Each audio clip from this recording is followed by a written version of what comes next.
And welcome back to Paint Hand Dan Live. That's right, we're live. I don't even know if anyone's in here. I've never done this before. Obviously not, but we'll work it out. So I'm Paint Hand Dan. Nice to meet you. Today we're gonna paint this thing. It is a big chunky Glotkin. I purchased this from a used mini cabinet just like this in one of my earlier shorts. That did ridiculously well compared to other things, considering the fact there's no paint in it. But we're gonna fix that. So we're gonna paint this guy here. Give me 2 seconds to, do a little switcheroo like that. And yeah, that's pretty good. So I didn't make the base.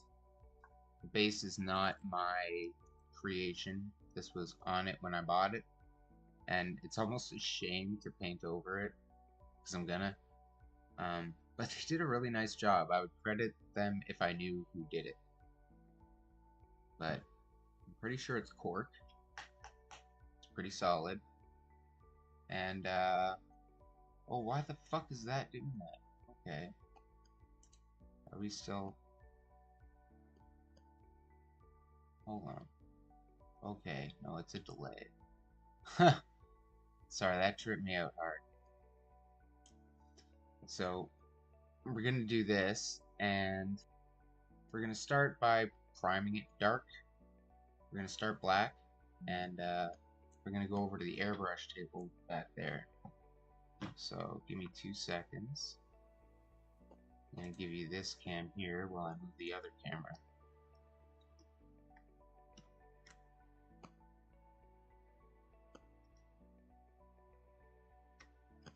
Oh, I think I have a viewer. Cool. Hello. Nice to meet you. Thank you for coming by. We're gonna prime this guy here. I'm just moving my camera to the airbrush. Give me 2 seconds. So, if you are at your own desk right now, I would love to hear what you're painting. I may not be very prompt with the comments right now because I'm like a mile away, but that's okay. I'll be here all afternoon, and hopefully I'll get to all the bustling comment section with one person. That's more than I was expecting. So, let me switch this up. We'll hit the side view here. And we're going to use some army painter.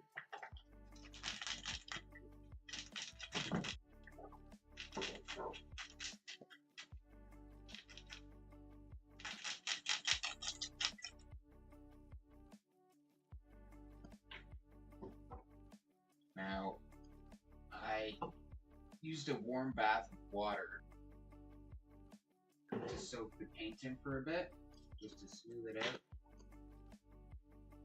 before I start this. So I'm just going to squirt a bunch of black. Wrong cap, wrong place. Did that once with the bottle of super glue and the balls of steel, and ended up with a big glued hunk of steel bearings. That was smart.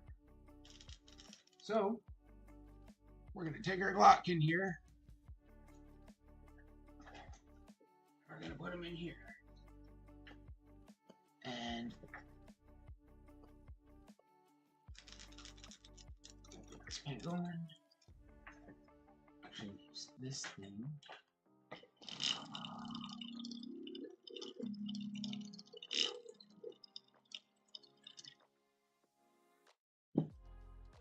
And put some paint there.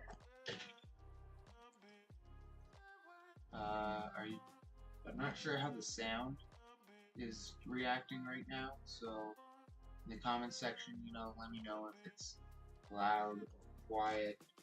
I'll try to address it. Oh, we got more paint hand pals in here. Oh, I'm sorry, I didn't notice you pop in. I'm messing with the airbrush booth. Alright. Oh, the comment section's still pretty quiet. There is like some kind of delay mode on the chat for subscriptions, and as well as the response. So we'll figure out down the line how to knock that out so people can just drop in and say hi. All right. Okay, so we want to make sure our airbrush is plugged in and has air. That might be a little noisy, I apologize. Oh, yeah. The other thing is you want to turn your fan on and maybe put a mask on. You know, party lights here for a sec. Woo! And then we're just gonna calm down. Alright, so let me... God, this is a reach. Ugh. Okay. So we're just gonna throw that to that half. And do that. Alright. Going back to the booth. Hey, maybe you can follow me there. Nice. Yeah, this is a bit of a cramp on this. If I can figure out a more effective way to view and run this, I will definitely make it more efficient. Alright, you know, make like future, right? So this is probably going to make me a little quiet, so I'm kind of going to yell at the mic. I don't know if that's going to help or make it worse. And like I said, let me know in the comments section if the sound's off, too loud, too quiet. There should be background music. Let me know if you can hear that. Well, you can throw headphones on or something like that. So we're just going to get paint.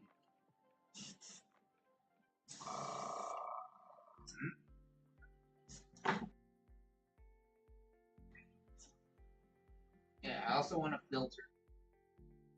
Forgot about that. There.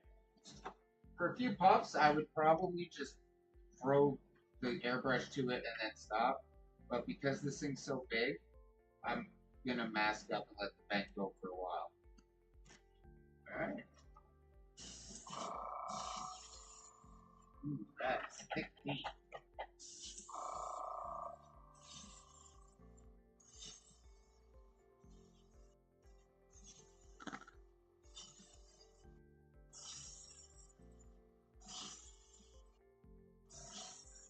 I'm not being too delicate. I'm just going for full black. I just don't want to cake it on too much, right?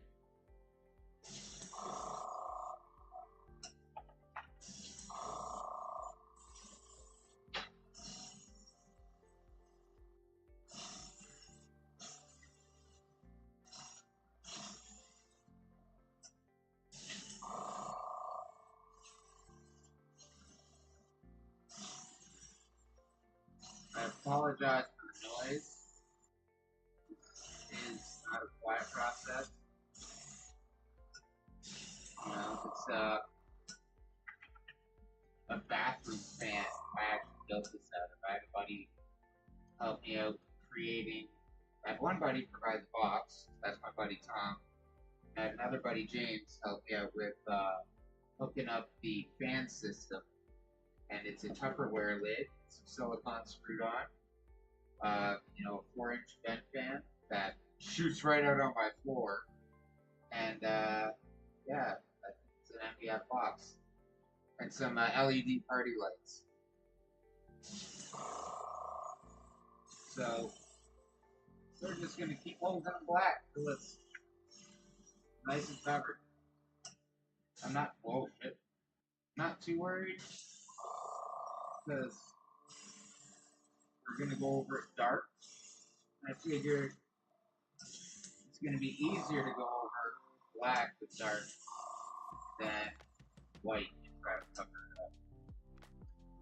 So once again, not really caring. Just kind of flamethrower in this thing.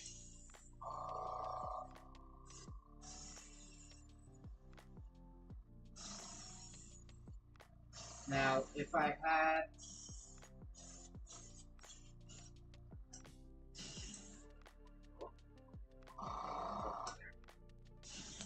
a little more of a fresh model, I'll probably paint some of this stuff before I build the whole thing. Like that little disc that you can see. I can see that okay. That little... Oh, look at that. It's another sci-fi butthole. That's a reference to an older video. You can check that out. You'll figure out which one it is. But I would probably paint something like that on its own and then plop it in and paint it as I build it. One of the reasons being this thing is a pain in the ass to hold. It's a big model to handle. And I'll tell you, the airbrush makes life easy. I don't know how people... I don't know how I got that one. I know there's some people who don't use it. For the longest time, I didn't like using it. I was terrified of using it. I think there's a bit of a paralysis in hobbying where we expect perfection. And we're afraid when we don't get it. Like, I'm not gonna lie, when I picked up this guy, I was kind of like, that model is out of my league. And that's not really a real thing. You know, whatever model catches your eye, grab it and paint it. Nothing is out of your league, you know? Just do what's interesting. So, I'm not as worried about these horns. They're gonna cover up nice, and I'm probably gonna paint them horny anyway. So, I'm just gonna give a little dusty. A little dusty over here.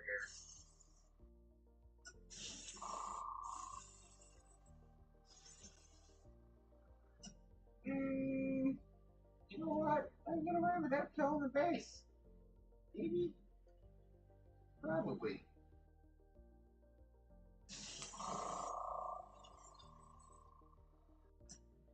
Okay. I like this first coat. I like what I see. I'm gonna put him back on the table and let him dry. Maybe we can chat. I'll try to get caught up with these comments. I see that the room is filling up. People are starting to light up the chat. So let's get this back there to this, and we'll go overhead cam. Get a little view. There, we're gonna let this dry for a sec, okay? So just bear with. Oh, mask off. There we go. Hi there. Let's see what's going on in the chat here. Oh my goodness! I got I don't know and Keen Line Bullies. What am I doing now? I'm about to like type and say hi, and I can just say hi. So I appreciate that you love my content, and I'm the favorite guy on YouTube. Hell yeah, buddy! I love it. I love it. Thank you for the love. I love it. Keenline also has a channel, so for anyone here watching, or anyone picking up this live video after the fact, go check out Keenline as well. Especially if you're a dog lover. I'm pretty sure we're all dog lovers. I don't know one person that's like, oh, I hate dogs. Like, we all love dogs. All right. Yeah, I'm gonna have. This is weird. I'm gonna have to get used to not responding by typing and just talking. We'll see if I can get that in my brain. So we got this guy. He's still a little wet. You can take a hairdryer to these things to speed up the drying. You've probably seen me do that before in a video. I had some trouble with that recently, so I'll give the cautionary tale. Man, Mile wide smile right here, baby. Thank you, Keyline. Oh man, okay, yeah, the hair dryer. Sorry, I got distracted. Um, so I was using the hair dryer to dry some paint on my previous work, and I had it taped off, and it seemed that the hair dryer almost like softened the acrylic in the paint, so it was dry, but it was like it peeled off like a I don't know, like a little rubber film. It just went and just peeled right off with the tape. So maybe if you do use the hair dryer, still give it a couple minutes. Um, it's still a little wet. I didn't really account for watching live paint dry. That kind of sucks. Um, but no worries. This is just going to be a little bit of a better view. Now, the paints we're going to use, we're going to mix these together. There, yeah, center. We're going to mix these together. So we have a deep blue by Army Painter, and this is just normal paint. And this is some Chemos Purple Citadel Air Paint. And I'm going to mix them in one of those glass pots. We'll do that right now. Oh, hold on. We'll do a little tutorial here on cleaning an airbrush. So this has been sitting in some black paint for a while, and this is a bottom siphon brush. So a lot of hobby painters you'll see use one with like a top cup, and the first brush I got was bottom siphon. I kind of like the quick swap, and you'll see the convenience why. This has water and wash.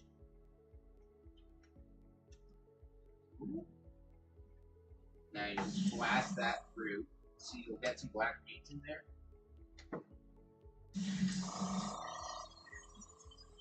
I just flush your gun out with this. Plug that up, and you'll see it'll pull some bubbles. And anything that's sitting in the chamber of the gun is going to go back into here. But it's like 50-50 wash water, so it just flushes right back out. Flushes pretty clean. I like to use a clean water rinse after, just so I don't get any cleaner in the next paint I use. Flush it out. Now it's good to go for the next paint. So I don't have it mixed up yet, but normally I would just swap glass jars on the fly. So we'll head back over that way. Whoop. To here.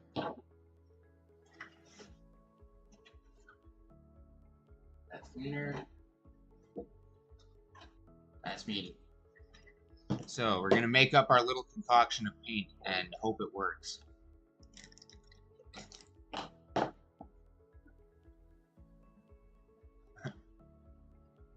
So I'll start with the Chemos Purple, and the reason why is because this is the actual airbrush paint.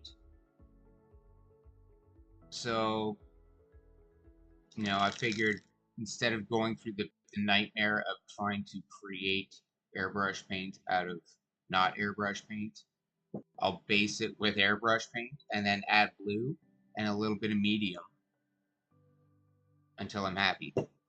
Medium is kind of nice to have. This is considering the fact a really small bottle. Like you can go get a jug of this stuff.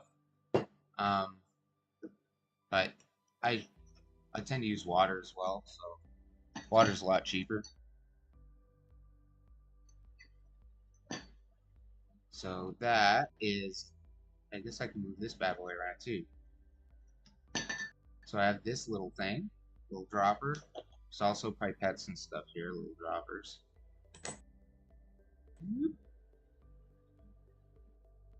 There we go. You can look this way. Up.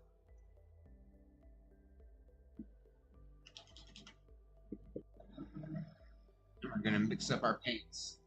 So this is kind of a pain, but one of these things is so much better than shaking them all over the place. I usually drop a steel ball in every bottle of paints I have. Just you can hear it clatter around. Maybe I don't know. I feel like the airbrush booth behind me might be distracting or noisy. Um, if that's the case, let me know. All right. So I think our purple paint is ready, and we'll just start dumping that in.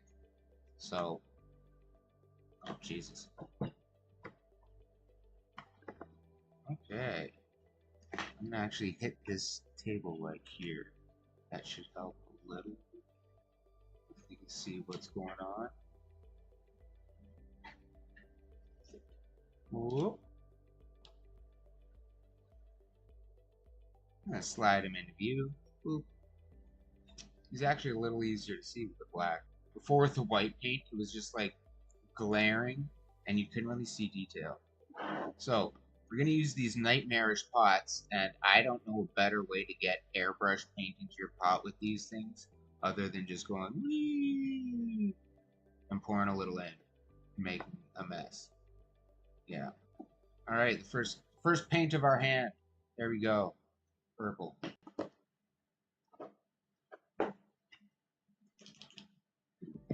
Kick this off a little more. We're gonna throw our blue in. So I'm choosing a sort of indigo-y, violet-y, purpley, bluey, dark over the black, because spraying this over white would be very bright, and I don't want bright. What I'm going for is kind of like an anatomical plum. I'm sure Vincey V, if you watch Vincey V, you'll probably have heard him start with the anatomical plum first. Basically, that unoxygenated blood in your system is kind of like what we're going for. We're going for that blue rare state color. And then you can add a little warmth. That plan is to layer on top with some transparent red airbrush paint. And then we're going to put some skin base on it with this. So we're going to do like a 3-tone thing and then use a makeup brush to try to hit some blends. I have no idea how this is going to work or turn out. So it's either going to look awesome or we're going to screw this up gloriously. So that should be like the credo of this hobby. Just screw up gloriously. I don't even know how this paint's going to sit on black. I'm hoping it's going to do what I want. I'm going to hit the mixer. Yeah. So I can pretty much use it for everything. All my little paints, my big paints, my airbrush pots. That's kind of one of the other bonuses of having pots versus a cup. If you put your cup on this thing, it's going to make a friggin' mess everywhere. So, try it, but be warned.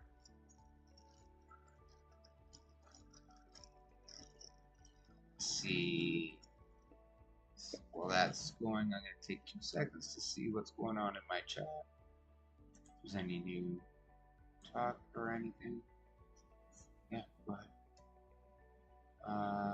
Got 3 viewers, 2 likes. All right. I'm not sure if it's the same 3 viewers. It doesn't really tell me. Oh, we lost one. Oh, that's okay. I'll be here all afternoon, so no worries.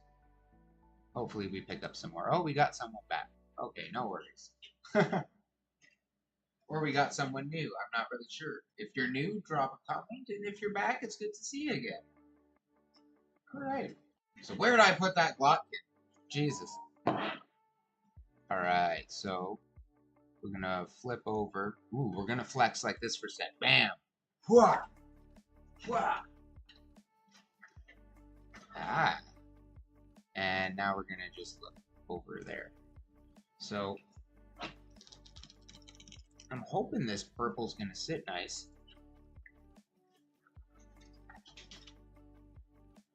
We'll see if it do.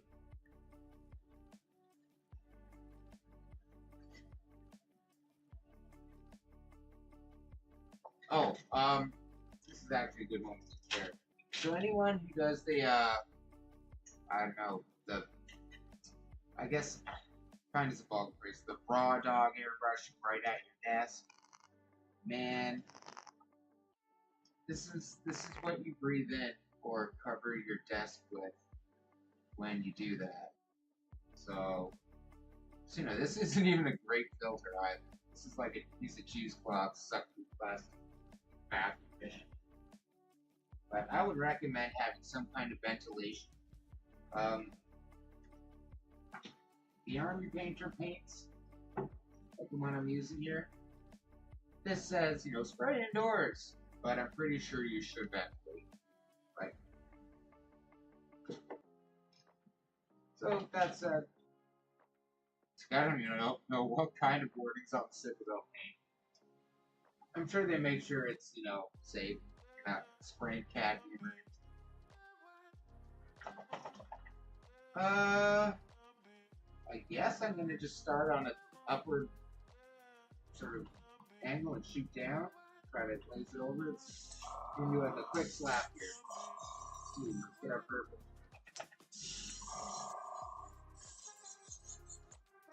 That's pretty weak. I don't know if I like that. Let's give it a little do.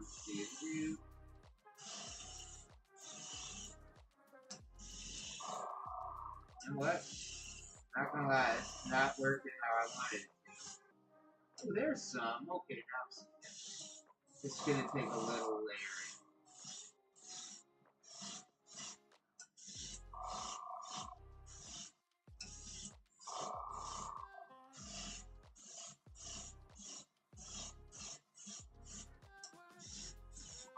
I think we're probably going to throw some gray into here. Because I was hoping that purple would be more punchy, and it isn't. Like, we're kind of getting that bit of a, and it's weird to say a warmth to the black. There we go. Well, I don't want to clean it in there, that's not strong.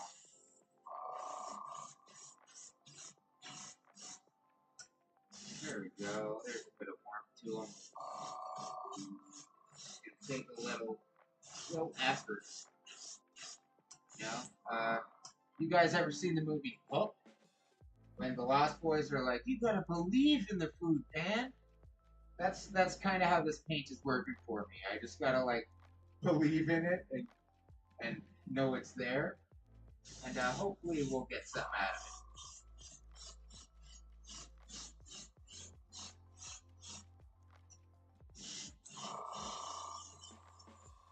Yeah, okay. Feel like I'm pouring it on pretty thick. When you take it out, we're kind of seeing that plum now. And I kind of like that. Very nice. We are going to flamethrower this thing. You know, life decision. Gonna give him a jolly old.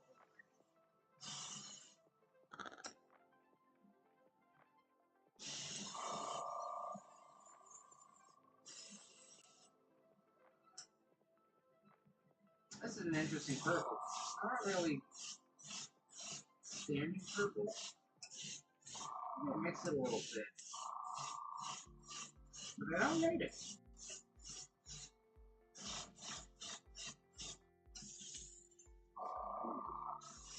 Get right in there. Hard purple. We're gonna blow that down. Maybe too much purple. We'll see. It's kind of going wild with the airbrush right now. I'm a bit far from the screen, so if you're dropping comments, I apologize if I don't get them so promptly, but I would love to hear from you. I'd like to know if there's anyone painting anything or having any hobbies at home that they're working on.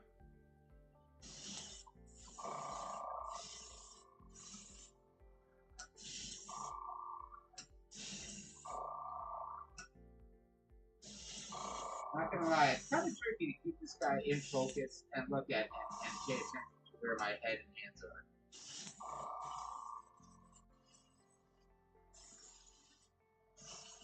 Okay. Getting a little spit from my airbrush, but I don't mind it too much.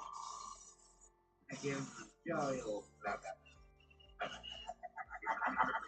There we go. Good enough. Okay, let's get him back to the overhead. See if that did anything.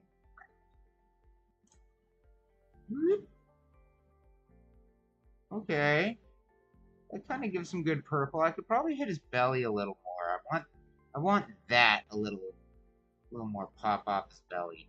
So we're going back. Yeah, it's the lighting's a little wild here.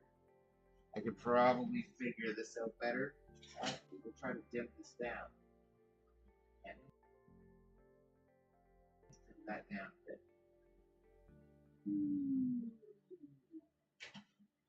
Okay. Oh, that gives a little bit of a flicker. Don't like that. Yup. How does that compare light-wise? You get a little more purple. We'll try this for a sec. If this image sucks, let me know. I'm actually going to add... Let's see, what can I throw in this cup?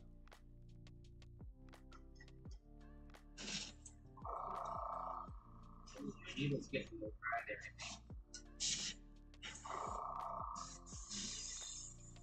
Yeah.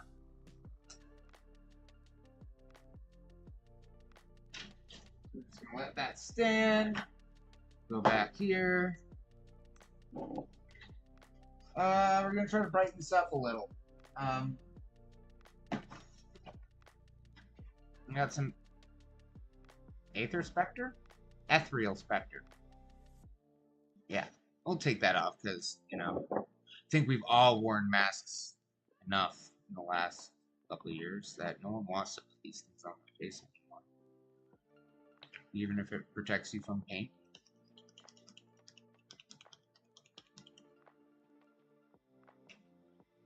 So we're just going to throw a couple drops of hoops. Maybe too much, I don't know. I'm going to wrap this up. We're going to hit the shaker. Probably put in a drop or two medium would help. Not too much though. And I'm going to mix this up. And before I run this through my airbrush, I'm probably going to flush it out. There we go. Shake, shake, shaky. There we go. It's important to have water while you're painting. Stay hydrated. I guess for you and your paint. Oh, all right.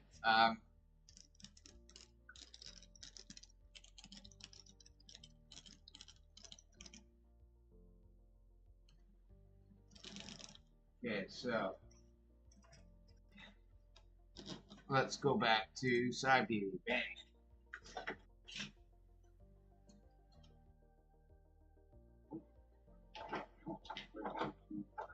Our first. Our cleaner. Let's give our brush a little flush. Blast all that.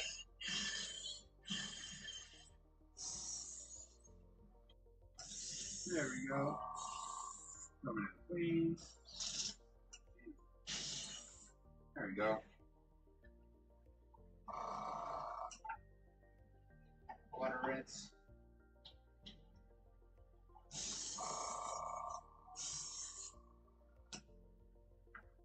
Get rid of the excess water. Okay. And find a way to wrestle your mini outfits. So, like I said, we're going to try to lighten up. This thing is going to shoot. There we go. Like that a little bit better. Okay. We're going to try to lighten up the top of his belly. We're going to lighten up the top of his head. A few of these mounds. So, there we go. Little belly. Tickle, tickle. Tickle, tickle. And hit him on the top of the head a bit. there. This is not very bright at all. I'll try to fix the gamma color for my next one. A few different cameras, and these cameras are say of different quality. Some are better than others.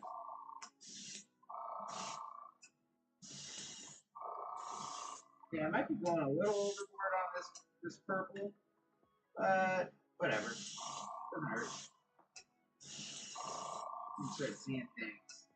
Little skulls and pimples and all sorts of fun stuff on this guy.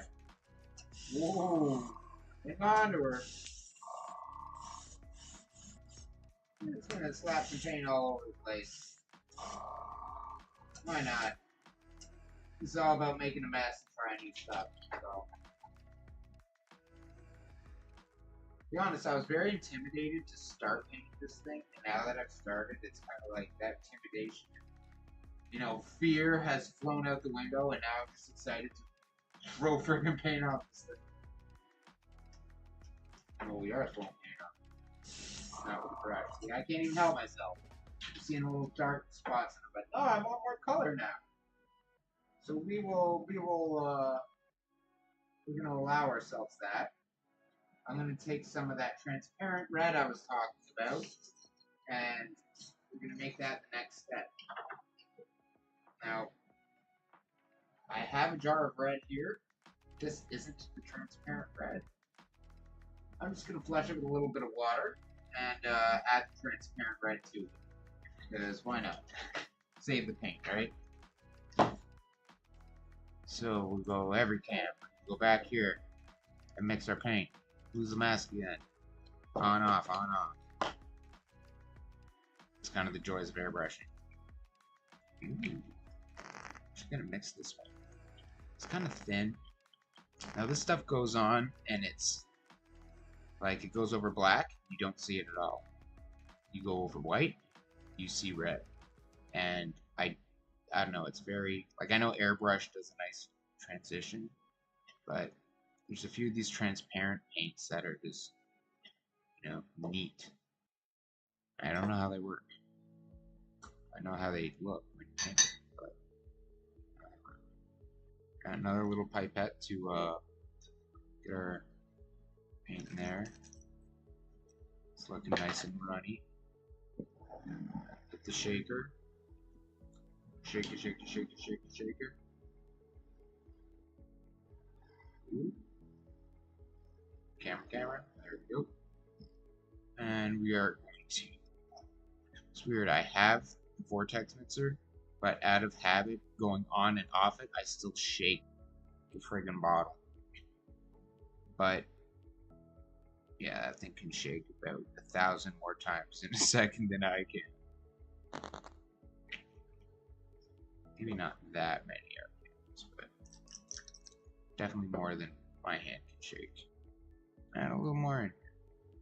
Because apparently I like to go heavy-handed. Ooh. Oh no, it's just... That was like a chunk. It's actually more of a bubble.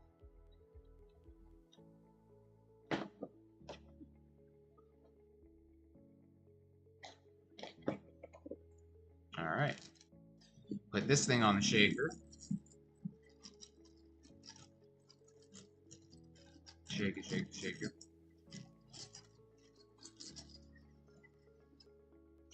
And we got a red paint to go.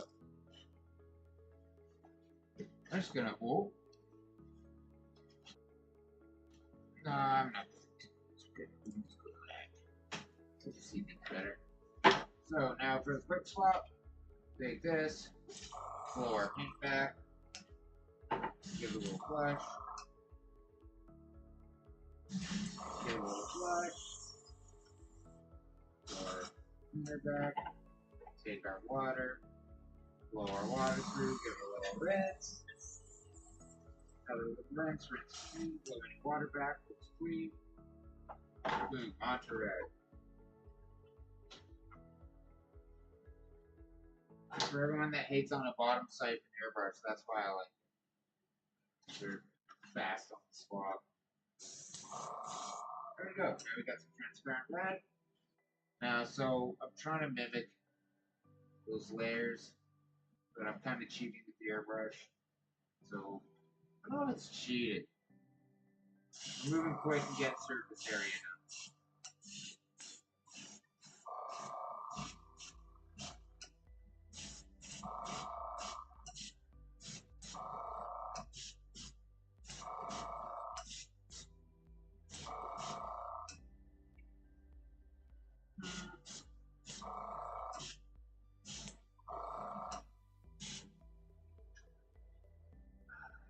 I want to try to keep.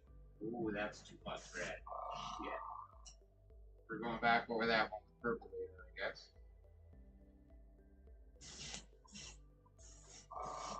Should put the limiter on. So there's your screw. You turn that. Now you can't pull the trigger as much. So if you get spaz happy, it kind of pulls you back. Something that helps. There we go.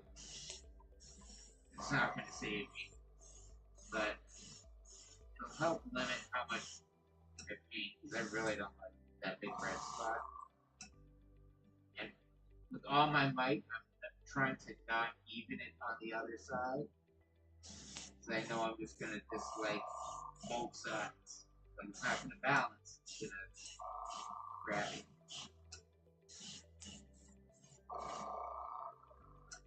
Okay, we're getting kind of a nice look with this.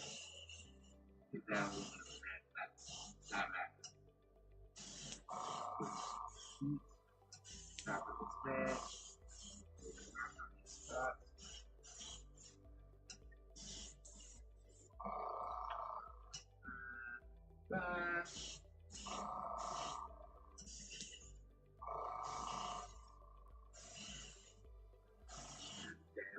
I can top maybe a little redder.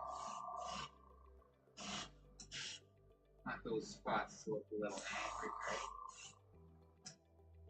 Yeah, I don't think I'm getting carried away. I'm gonna get pretty happy with this. What do you guys think so far? We got some purple, some red. We got a little bit of that color going. Want a little more pop on his side, just a touch. There we go. Like that. Keep missing his waddle and his chin here, so I'm gonna bring a little bit of that in there. Whoop. Place him down. Now I'm gonna hit him again with that purple. We'll go back and forth just for a sec, so we're happy with it. Ooh, that. What are you? Okay. Yeah, I think it needs a bit of a blush. It's getting a little sticky in there. So we're gonna open this up. Blast out all that paint. Flush that paint. Give it a good flush.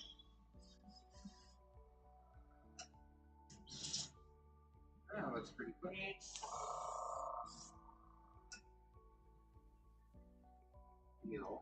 Something's obstructed. So here's another airbrush tip. Taking your needle out. Giving it a little whoop. Careful you don't, stab yourself with this thing. They are friggin' sharp. Just go from base to tip. You can use a little bit of a cleaner solution. This is just water and cleaner. I keep handy. Just kind of dab it down. Get a little bit on your fingers there. It's probably not good for your fingers, but whatever. My hands are covered in paint, so feel pretty fine. A little bit of cleaner will probably get the job. And we just put our needle back through, tighten it up, give it a little check. Oh, yep. There we go, nice and clean. I'm gonna blow all that back in now. Try not to get any on our painting. A little bit of a rinse. And back through. And as I get closer to mix matching them, I can probably just go in straight red, purple, red, purple, red, purple. Without the rinse.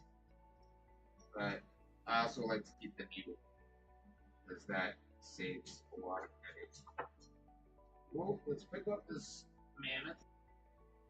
And we're gonna get our... Okay. We have a problem.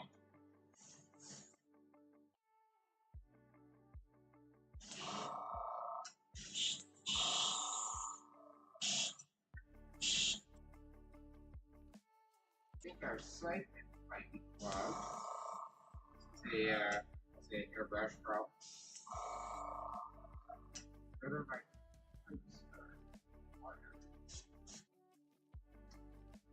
okay, something stuck. Oh, this is a good learning moment. Okay, we'll probably the feed in the bottle and not the gun. The gun shoots fine.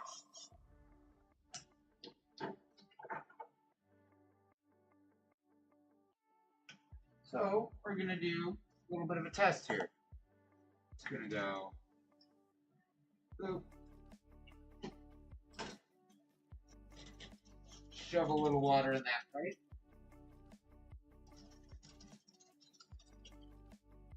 And that should cure whatever's clogging it. And give us back our purple paint. There, it rubs off. To be a little more transparent, watery. Okay, real water. Yikes. We're gonna risk it anyway.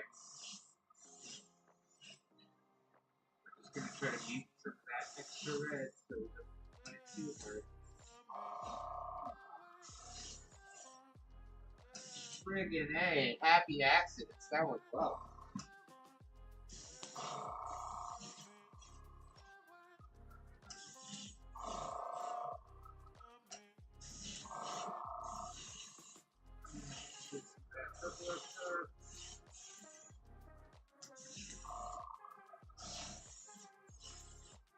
Alright. I gotta freaking control myself with this thing.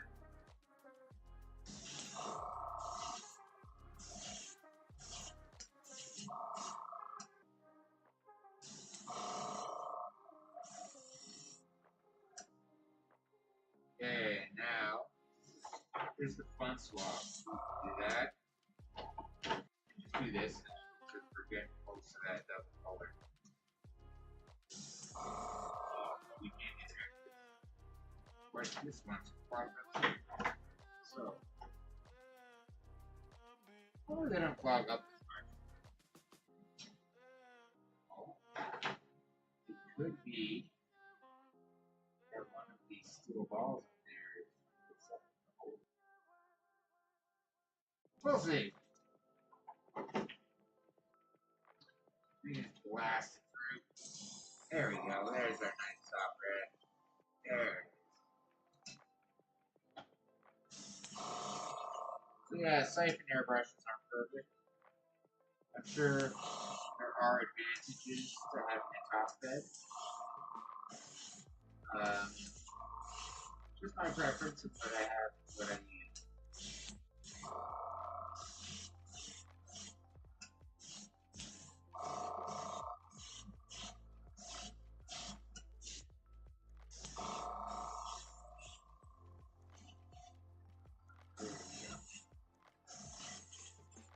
Blend this out right there.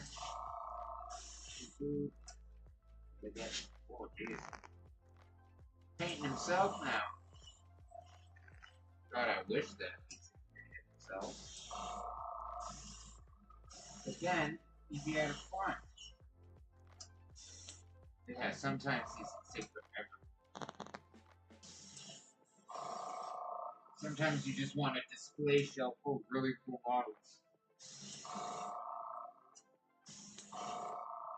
And something like this you look at, though, it's gonna take me a friggin' lifetime to paint well. You know? Look at some of those other guys on YouTube, or the Golden Demon winners. Like, they put hundreds and hundreds of hours into these. And this guy's big enough you could easily put hundreds and hundreds of hours into. I don't know if I'm that good yet. Alrighty, back to the table. Oh, look at that.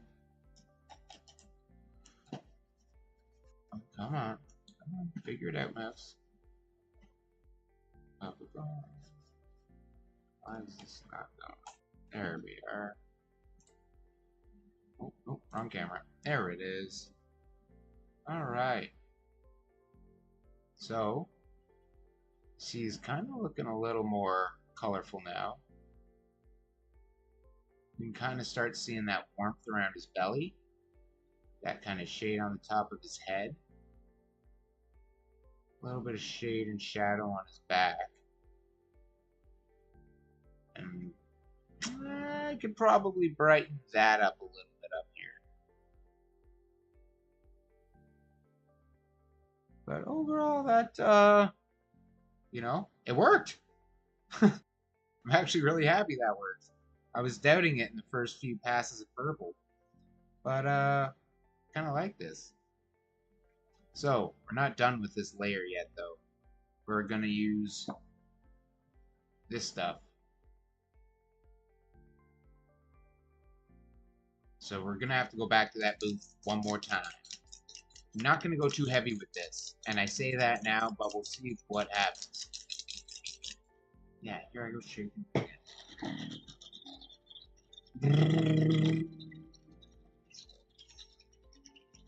Yeah, these things are lifesavers. I never used Tesseract Glow properly until I had one of these things. Like all that green sludge on the bottom, I kicked up a little, but you never really get it all. This thing, it does a good job. So, we are going to grab another jar. Clang, clang. Yeah. And we're just going to dump another bit of this raw in. I'm going to use a little airbrush medium. I find Citadel air paints, and I'm not trying to like knock on Citadel. They are a good paint with good coverage. But I find they jam up airbrushes terribly. Like they just glue your airbrush. The war paints I've found more success with. But I guess it's personal preference. I also hate these pots. Like they're good. You can use here. You can use these live wells as like to wick your brush off on, but then you'll top your thing. And yes, I do dip in the pots. I do have a wet palette. I use it sometimes. I use it if I need wet paint, and I use it if I want slightly tacky paint. I don't use it. Sometimes I'm lazy and I just use a plastic palette with a little water and a little paint, just swoosh it around. You know, like the wet palettes are good, but sometimes I'm just too lazy to prepare them. Ooh, wash brush.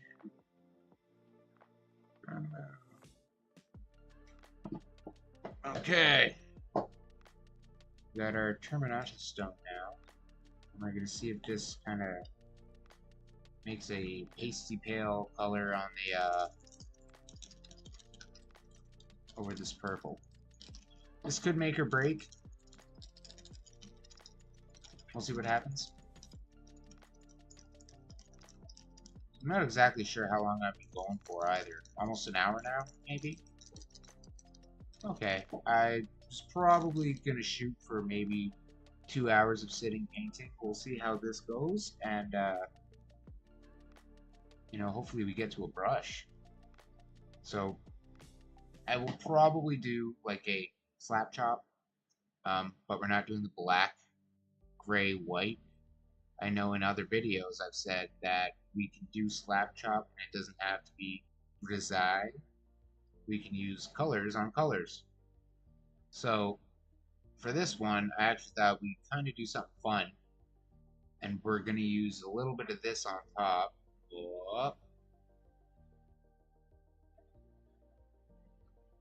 And we're just going to hit kind of highlights. Like, I'm not going to try to coat this thing with that. Like I said, we'll see. Once I start spraying, we'll see if I change my mind. But after, however this goes down, this one, yeah, this, wherever cameras is, well, however that goes down, what we're going to do is we're going to use the makeup brush and use probably like a really fair skin, maybe like a bleach skull and a fair skin combo, and then dry brush that on top to really give highlights. And then, you know, maybe some speed paint, maybe some contrast paint, maybe just some watery paint. We'll see how it goes. I really don't ever have a plan. I just kind of go. Speaking of going, let's go back to the booth. Woo! Oh, tripping over my compressor here. I guess I can share and plug tools. My airbrush. I don't know if you'll be able to see it. Yeah, that's pretty shiny, so you won't see the fact it says master on it. This airbrush was like, I think it was like $60 on Amazon, ish 60 Canadian. Here, look, nice little kit. Has the 5mm needle in there. I think there's like a 3 and an 8 in there as well. All the parts, little quick attach that I don't bother with. Where my quick attach. Yeah, it's a 3 and an 8. So that'd be 5. Now the other one I have, this was my first airbrush, and this one, I don't know if you can see that, fellow Canadians, whoop, Mastercraft. Oh yeah, you know where that came from, baby. Good old Mastercraft. Same with the compressor. It's a little warm right now, but yeah, Mastercraft. So some people might be telling me in the comment section if they watch it in the future, like, oh, your PSI is too high, you're using too much pressure. For those little things in a 0.3, you should turn your PSI down. This thing has no regulator. It spits at 40 PSI, and I don't have a choice. So more or less paint, but that airflow is pretty much the same. I'm sure I could attach aftermarket regulator, but that's just more stuff. I got this thing for like $90 at Canadian Tire, so you know it's a good deal and it works well. When I first started, I was I need a patch or a Rex or an eye of water. Those that'll make me airbrush really well, and that's like I'm sure if I had that talent level to make the difference, it would be a good idea and a good investment. But honestly, I couldn't tell the difference between the $30 and the $60 one, except for this one. I can take this cap off and shoot it with just the needle. Oh, another fun part, sometimes when you take your paints out of them, they spill when you don't blow back. It happens. Keep some towels handy. Maybe a little water. And you'll be good. So let's flush out the red and put in our stone.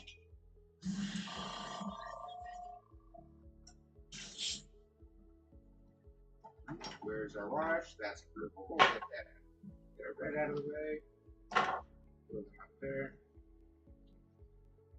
Just gonna try to flush out any red that's in here. Don't have my mask on right now. I should be practicing what I preach. So before I start hitting that paint, mask back up. There we go. Pull that out. Keep going. Whoop. Thanks. Alright. So I'm just gonna do a little check, see, look, see here. Alright. Okay, we got 2 viewers, 3 likes still. Our comment section's a little quiet, but you know, that's okay. There's only a couple people here. So no problem. We're gonna get our mask on and our stone color paint.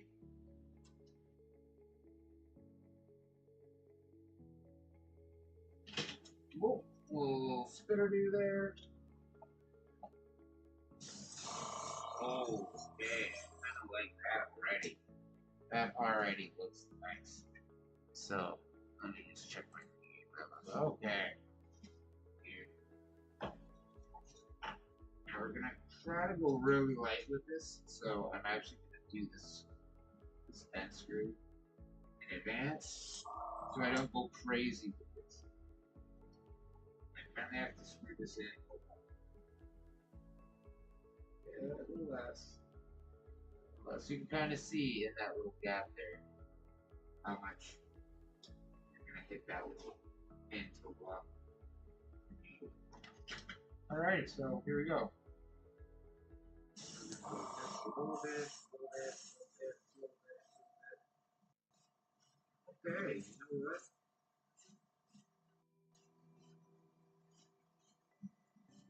Little cups.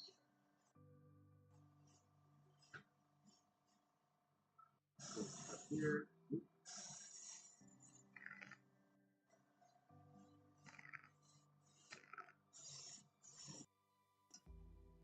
The other thing that's pretty good to have for airbrushing for a while is something to pick up the moisture in your line. Because, especially like this little guy, this compressor gets pretty hot when you're blowing it for a while.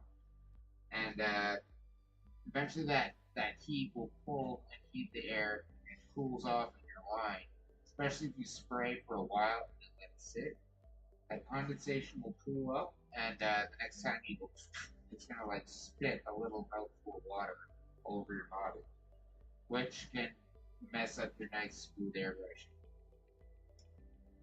So we're just gonna keep going at this. Like I said, I'm gonna try to not be a maniac with it, but kind of hard for me to not be a maniac sometimes. I guess when it comes to this. We're just gonna keep giving that little puffs. Kind of the same thing as the purple. We're just gonna kind of put it little bits at a time. You just kind of gotta believe in it, right?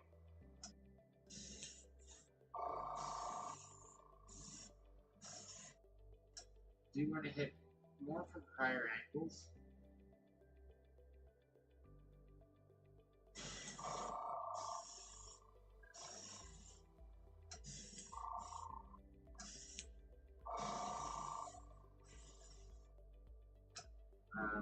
Just because I want that kind of light above. This is a weird one because that crest on his back there, or this big hump, is going to block out the light as it hits. So you kind of want to, if you want an angle here, like, whoop, down. Okay, we're just touching those.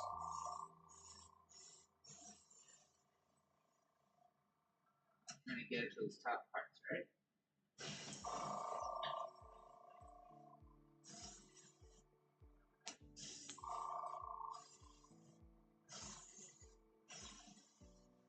Get a little brightness on that. Brightness here. But I like it.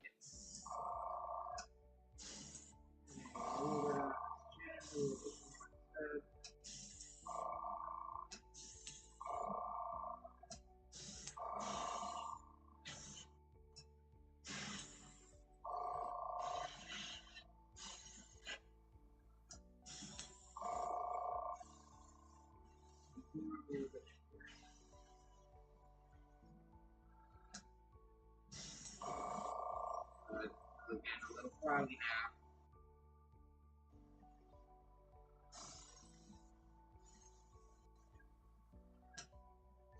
Ooh. Yeah, there it goes. Classic. There we go. Do a bounce there. Gonna break it free.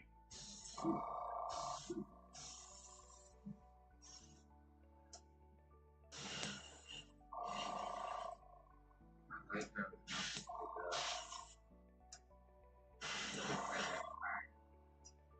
Okay, I like that.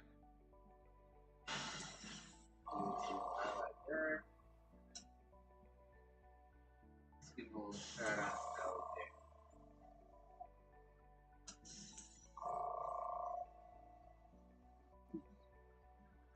there. Okay,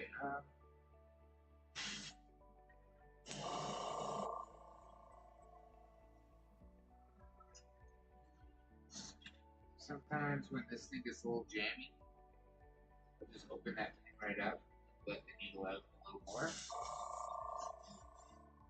And that just kind of gives a little more aperture for the thing to go through. So I'm going to have to take this apart, clean it every time. It has too much stuff.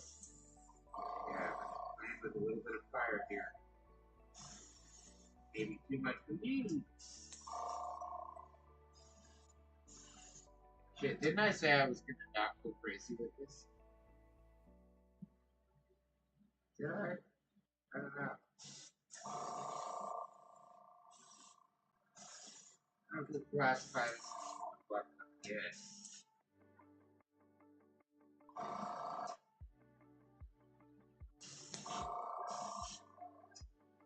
Ooh, hard shots.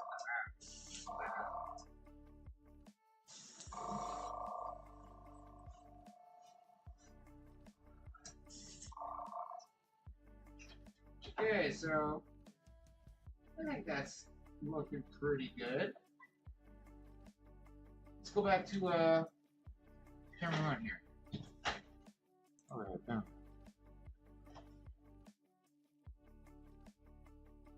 Alright. Get this thing off.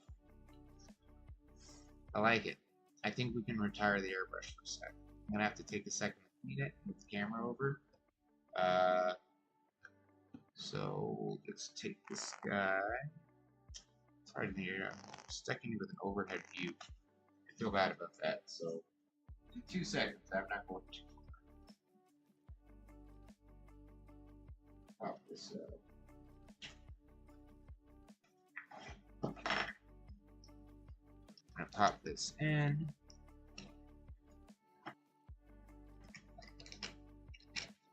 Oh, we got more people in the chat. It's good to see you, everyone. I think we're up to 4 now. It's nice to see you. All right. So let's see if this can go. Woo. Okay. A little better light on this. Let's lift that up a little. There we go. Oh, is that?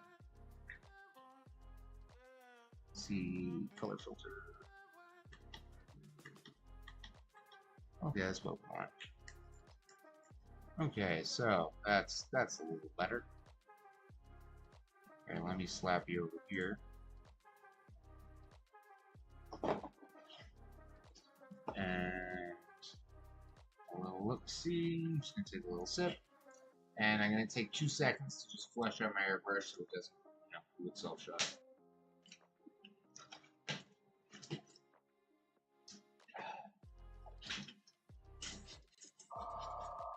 Go, that out. Rinse, rinse.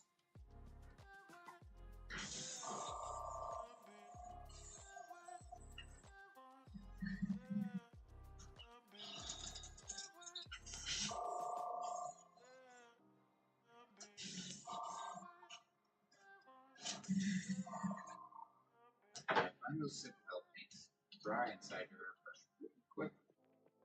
I don't know if they have their own brand medium or just go get a good look at textures. That PP medium. I'm sure there's other stuff you can mix in your airbrush paint to make it flow, like there's flow aid you can use. I don't use any of that. Just good old water, maybe a little bit of pre-bottled medium. Okay. You know what? I'm happy with how that worked. Like, I know it kind of looks like we just went back to white, but kind of like how there's a bit of the dark and a bit of warmth to it. On the back, we have a little bit of shade, shadow. I could probably brighten the underside of that arm a little. Doesn't look that bad in person, but on camera, that looks brutally dark. So, that's one of those, like, camera light versus eyeball light. Alrighty. Yeah, it looks pretty damn good. So, one thing I'm not too sure about yet, and maybe here, this is where I'll blabber to the camera for a bit and check my comments and see if there's anyone else in here. Okay, no, still going steady. So, like I said, we're gonna do the slap chop on the color with this guy. One of the things I don't know if I'm totally sold on though is so this guy normally has these little riders that go with him. Let's see if I can get them to balance. Ooh, don't fall. Don't fall. Oh, no, he's gonna lean. He's just gonna lounge back here. But he goes on that little podium. Like this. Like there's a little foot plate for him. You can see on the top one here, actually. It's right there, those two little footprints. That's where he'd stand. Okay, and there's another one. This one I actually like a lot more. It looks like a wizard or something, spellcaster. I guess their Nurgle is their faction or army or whatever. I don't play Warhammer. I kind of like to learn. I used to play MTG a lot, but I know there's an involved arms race that is like it's the same with MTG. That arms race is vicious on your soul, your friendships, and your pocketbook. So, but anyway, we got this little monster dude. If I can get him on camera, right? And this guy goes up here like this. So this guy lugs around, and he's got these two little dudes. There's a few other bits here. Looks like a torch, and it would go right there. They kind of broke off. They were like half busted, like just hanging on there. So I just kind of flicked them off and kept them, and we'll re-glue them at a later time. We'll see how that goes with the paint job. So, but with these two guys, I don't know if I'm sold with them riding him. Not 100% yet. So, I kind of like the idea. Like if he's giving a lift to school or something, if he's helping him out, that's cool. If they're enslaving this big dude, that ain't right. I'll have to check the lore, I guess. So, I don't want him to be alone. So my other option is I have this in this box, so I don't really have, the easiest box art to paint in the world. But it's a fine cast Magotkin of Nurgle, and this thing kind of looks like a big, like booger dragon or something. I don't know. It's pretty cool looking. There's some good paintings out there of the Magotkin, or it's like an old beast of Nurgle, and it's a fine cast resin. And I was thinking maybe I put it on that little somewhere, pack it on there like a big tumor or something, so he can have a little friend to hang out with, but he's not enslaved by it. But that way he's not alone. But these guys are also really cool looking, so I don't know what I'm gonna do with that. Probably would have made more sense to figure that out before I started this. And Captain Hindsight, right? Okay, because we're done with that. I'm turning off that fan because I don't know if it's annoying you, but I can definitely hear it. Ah! Yeah, there's a little foot pedal, so I'm just kidding. And okay. So I'm not exactly sure where we're going to take it from here. Thinking I said like a bit of pale flesh and bleached skull. Let's give it a try. Makeup brushes. This This is like my most expensive. No, they're dollar store brushes, but they're soft, and you kind of want that soft makeup brush when you're painting, or at least doing the slap chop thing, because it'll sort of just tickle the texture without putting like hard lines on your stuff. I kind of want to just try working with a huge one. Like I have this big ass brush that I've only used for terrain. I feel like that might be good to just like get all that texture. It might just drown it in paint. I really don't know. We'll see. But we'll give it this one a shot first, and I guess let's grab it back just in case. Oh, did we get someone new in? You're up to 5? Hello, nice to meet you. Thanks for dropping by. If you're painting stuff at home, I'd love to hear what you're painting in the comment section. Or, you know, just whatever you're up to on this, this fine evening. Okay, so we're gonna grab this little brush too. Sorry, I might move that around a bit. Does that help? That helps. Cool. Oh, I don't know if that's the first time it's been in focus, but I'm gonna actually plug another artist. He probably doesn't need me to plug, but yeah, I did not paint that, just to make it clear. This is a glisse by Chet Zar. The guy paints monsters, and he's friggin' awesome at it. If you like pop culture, you'll recognize that that's a depiction of the Thing. So that's not an original oil. Like the glisse is like a rare thing. It's a print of it. So, but he's got some fabulous work available. I guess maybe in the live stream I'll talk about my inspiration by him, because you know that's what we're here for, is to share, right? So, but that when I saw that, I fell in love with it. I was like, I freaking need that on my wall. That's one of my favorite movies.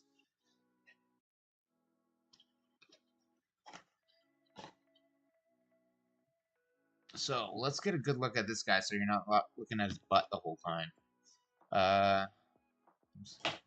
Switch. I'll see what state our palette is in. I'm going to use a wet palette. Now, it may sound ridiculous that I'm going to use a wet palette to do dry brushing. But, you know, no rules, right? No rules, not even my own rules.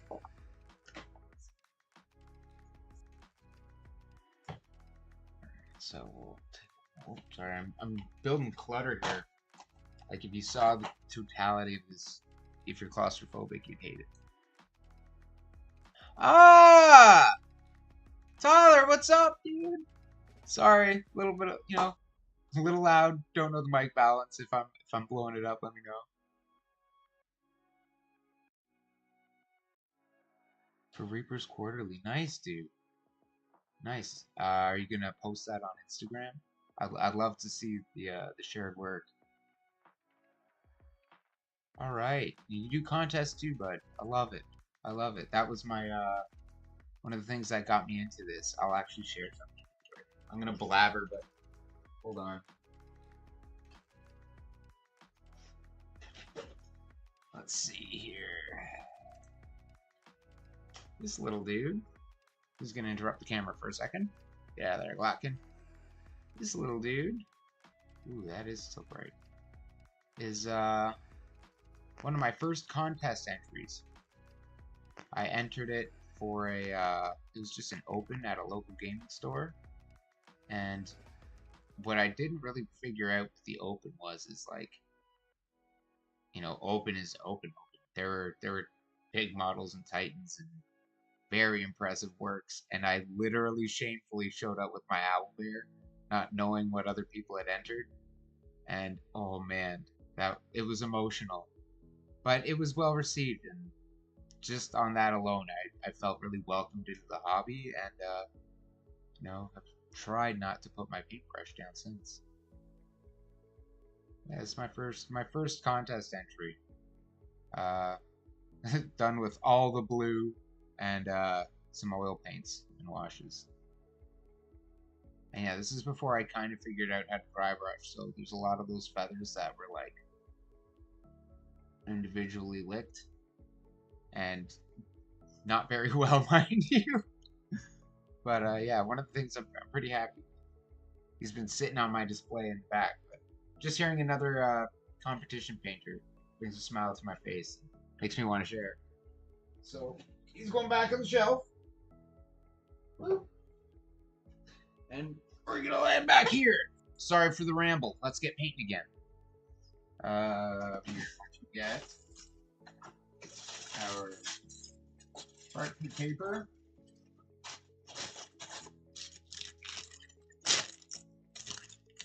I still have these that came with. This is an Army Painter wet palette. And I still have the package of paper that comes in it. I also have some like just kitchen parchment paper that sits pretty nice. But sometimes it's just easier to not have to cut a piece and to grab a slice. So I'm just gonna let that swish around for a sec. I guess while I'm letting that absorb, I'm gonna take 2 other seconds to plug another contest piece. This one I actually just got smoked on. But it's a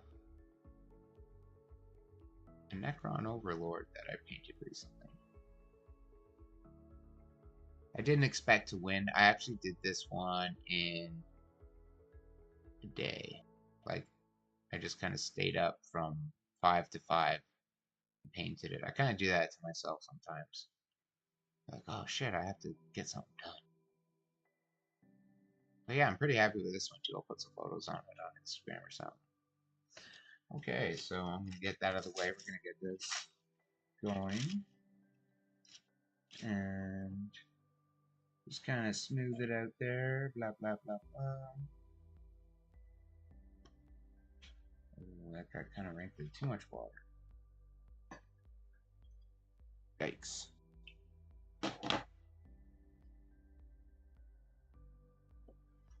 I do have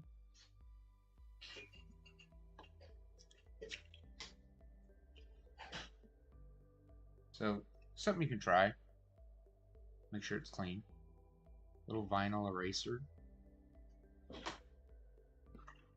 Ooh, do you see that okay? I don't know if you can see the wrinkles or not, but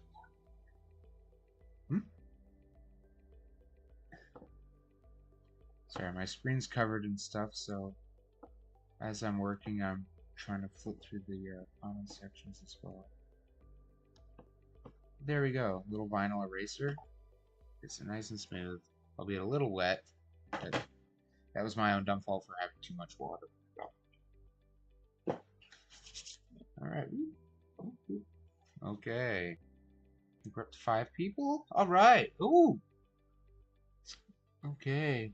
Can't post until after. Say my show currently. Awesome, man. I would love that. And I totally get when you can't post stuff that you want to post, but it's like, you know, I gotta keep this top secret. I feel that.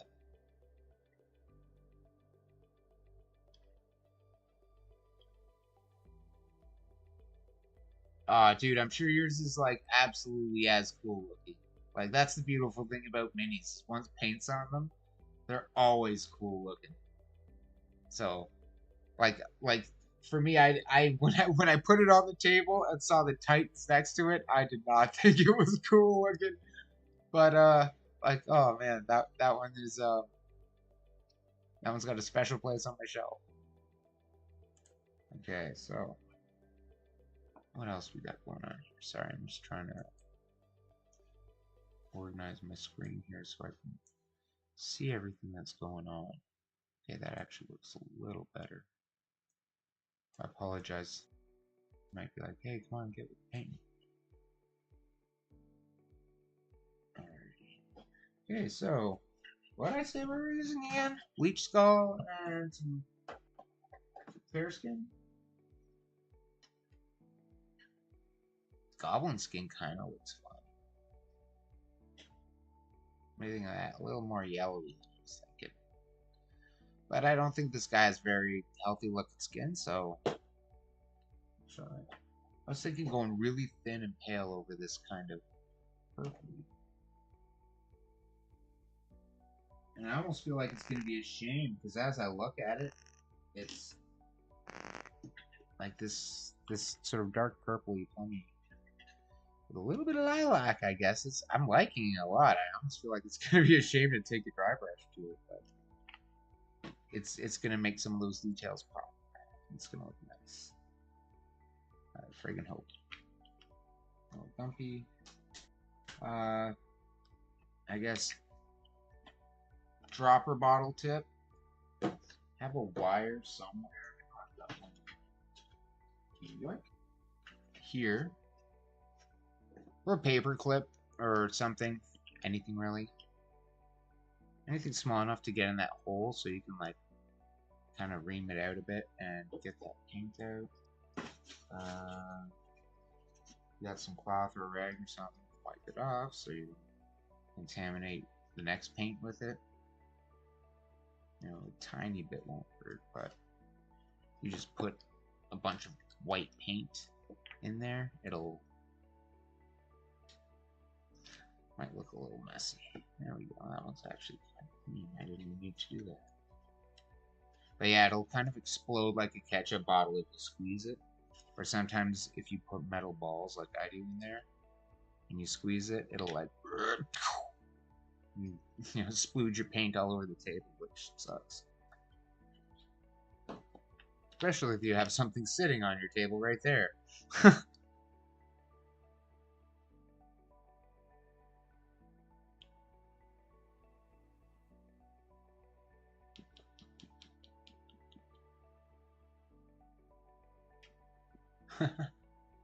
Oh, I know Kirsten does some pretty good works.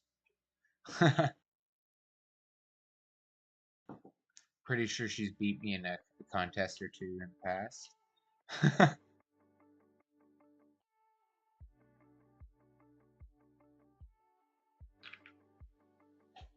Alright, so I'm just doing a couple little dabs here. Flip that around so you can actually see what's on my palette. Maybe.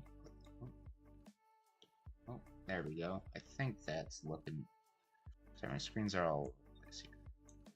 I can see why people use full screen and screen thing. There we go.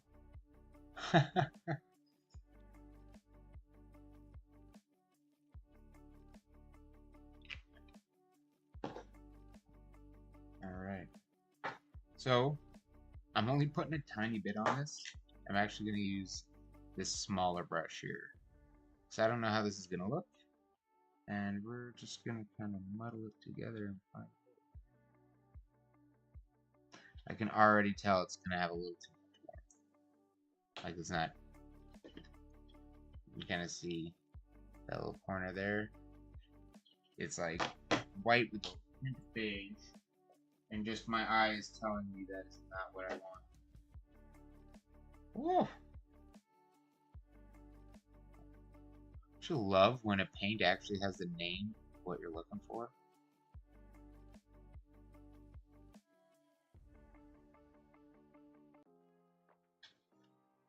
Cold flesh. You know what's even better is when the paint actually looks like what you're looking for rather than just be named. Yeah, it's one thing. You can call it whatever you want, but as long as it's the color you want, when you want it.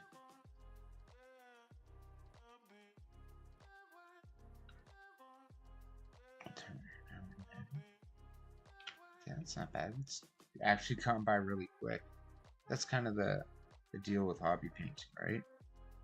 We'll sit here and paint an axe handle or, you know, a horn full of skulls, maybe some kind of sci-fi butthole. But you know, and you'll be like, oh, that was a great way to pass the time. But passing the time might mean sitting there for hours. And that was one of the things that kind of made me want to do this, is because like it's interesting. I think it's the American Surgeon General or something declared loneliness as an epidemic, like being alone. They compared it to smoking 15 cigarettes a day. 15 friggin' cigarettes in a day is how damaging being lonely is to your body, apparently. So we spend a lot of time, these hours that build up and fly by for nothing. Not for nothing, but like we don't feel them. But after maybe 6 hours of painting and you look up and you're like, damn, where'd the day go? And you might feel that loneliness. So, having a live stream of just painting and hanging out, I feel that might be really good for not just my own mental health, but like anyone hanging out at a painting table that might be feeling a little bit alone. Like we all watch our YouTube. We might be goody peepees here. We might watch Squidmar, you know, Vincey V, Sam Lenz. There's a lot of painters out there. I know there's way better painters than me. But we're all in the hobby together. It's kind of important that it's kind of like looking out for your neighbor, even if your neighbor's across the pond or south of the border. Okay, so we're gonna do the magic paint hand band test. Here, a little bit of paint there. Okay, we're looking good. So before I get lost in painting, I'm gonna check my little stats here. We're at okay. All right, I like seeing a building community here in our communications, guys. I love it. And we're at 6 people. Hell yeah! Honestly, that's 6 more people than I thought would watch this. So I really appreciate it, guys. It means a lot. All right, so let's get slap chopping here. Let's see what this is gonna do, because I really have no idea. Where do we start? The head? Let's do the head. That's still a lot of paint on my brush. It's because it was wet. So I'm just gonna find that nice little gradient where there, that's it. I don't know if you can see that very well. Maybe it's that glaring light. I can try to move that. So you can see like hard paint here. We'll show you the method here. If I can get my hand in front. So that's not what I want. So I'm just gonna rub it out. Rub it out. Yeah, we're gonna rub this out a bit. Right in the hand. Yeah. And then there. See how it very, very faintly goes on, and when I stretch my skin out, you can see like my fingerprint and stuff, my handprint. That's what we want. I want a texture so fine it defines my fingerprints. Or, the hair on the back of my hand or something. But I'll use my skin textures to try to pick up skin textures.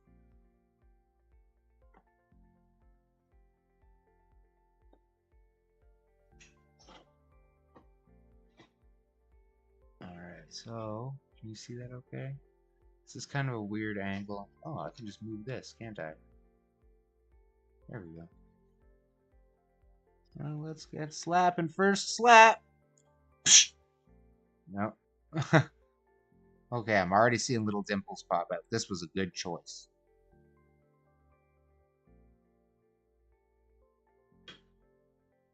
Oh, I wish my camera wasn't so glary. Let me see if I can fix the light on that. Ooh, it's a little dim now. I don't know if I like that too much. Okay. Still playing with it a bit.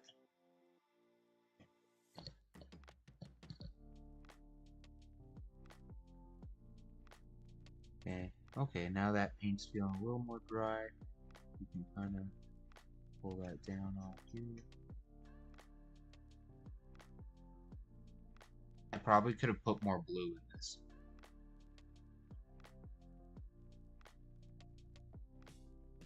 But this cold flesh, was it? It's paying dues. Kind of pulled that warmth out a bit. We're just gonna do a light little brush here. You can see all these little highlights popping up on top. And let's see if we can get a good view here.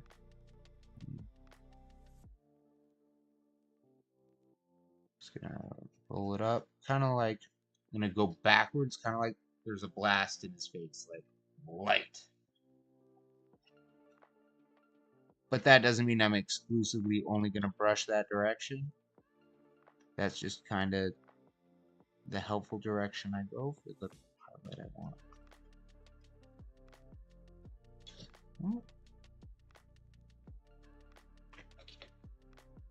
Okay, let's. I guess we're gonna hit these two. So everything's gonna a dose. And now I'm actually slapping this thing with my brush, apparently. Hoping that clicking isn't too loud as I clink clink around it.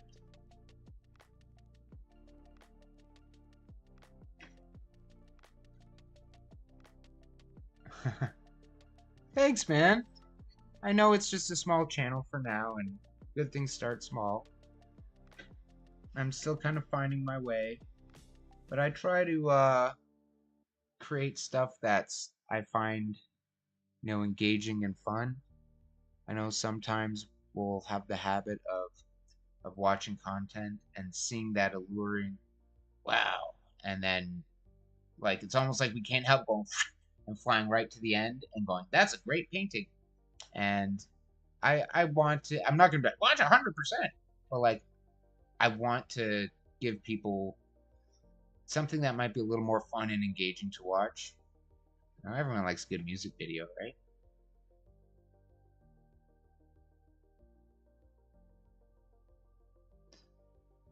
I guess I'll plug the music I use in my videos right now. So I use a website called Pixabay, and one of the artists I use the most is a guy called Coma Media. There's also a Coma Studio. I think they're the same guy. I'm not really sure, but I like the energy his music has, and it just kind of has a fun feel. So when you kind of hear those overlay musics in my video, that's the that canned music. That's the can it comes from. The guy's a good artist, though. He has some good tracks. They have a good energy.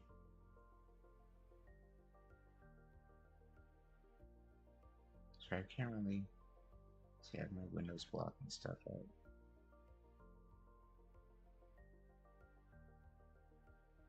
God, yeah. Thank God I have a couple cameras all over the freaking place. So in my videos, I usually glue them down to my table. Like I have this jar here, and it's literally just a little glass jar, and I spin the top on. It's a marble in there that I'll kind of use like a bearing. So if I need to, I'll glue it to the marble and spin it around on that. This guy's a little big for that, so I can't really do that. So, and I think gluing them to the cutting mat might make more problems than solutions.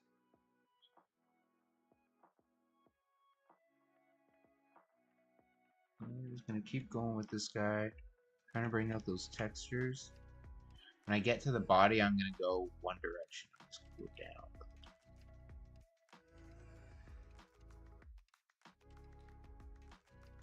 Now I know some people don't like the slap chop pipe. Some people rather wet blend than a contrast paint. Some people might not acknowledge, dry brush and speed paints and stuff as like valid painter exquisite tools. Honestly, use whatever tools you got. If the slogan is great artists steal, why can't great artists at least use good tools? I'd rather, use good tools than steal or be robbed by another artist. That sounds like the friggin' Wild West when you put it like that. I know it's kind of like the flattery of it. You see an artist with a great technique and you're like, yo, I really like that. I would like to emulate that.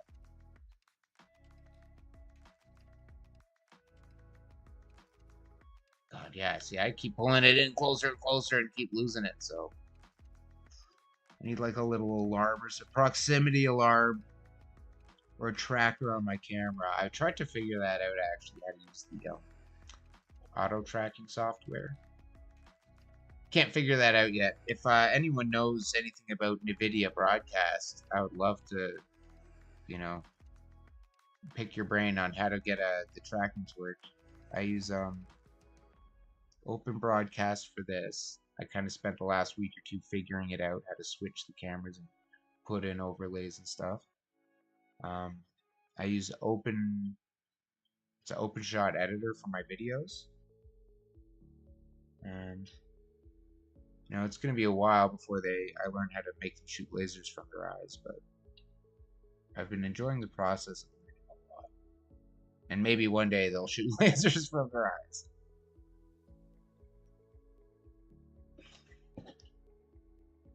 So we get this guy's chin here. Ooh. That lip came out really nice. Look at that lip. That looked really good.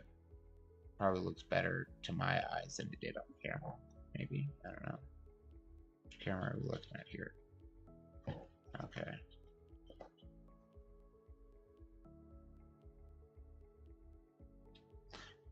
Okay. So I'm just going to take 2 seconds to repeat the community here.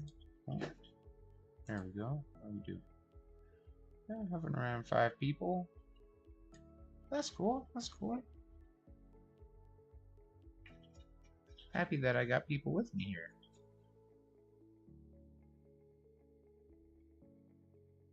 You know, I feel like it's kind of a blessing.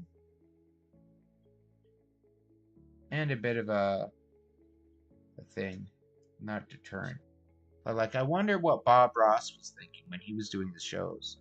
Like, was he actively like, I wonder what my ratings are? How many people are exactly watching this very second?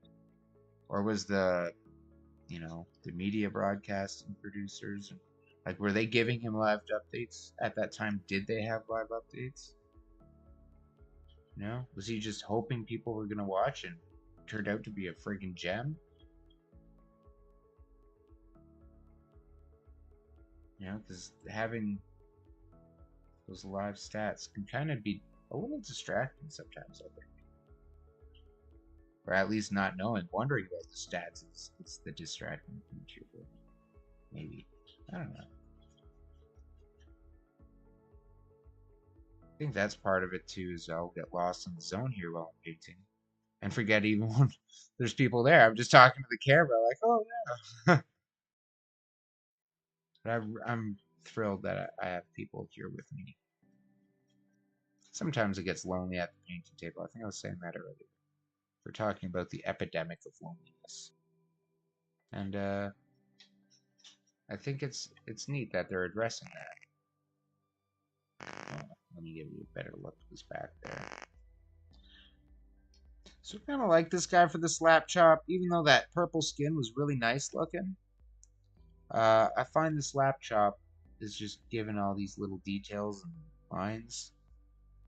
A little extra pop, all these skulls in there. And even if I paint over the whole thing, like if I just, you know, take black paint and paint it jet black like from when we started, this whole process at least is telling me where these tiny little skulls and pustules and all these little imperfections in the skin kind of is a bit of a tell-all for that. So even if you bury it, you at least know what you're burying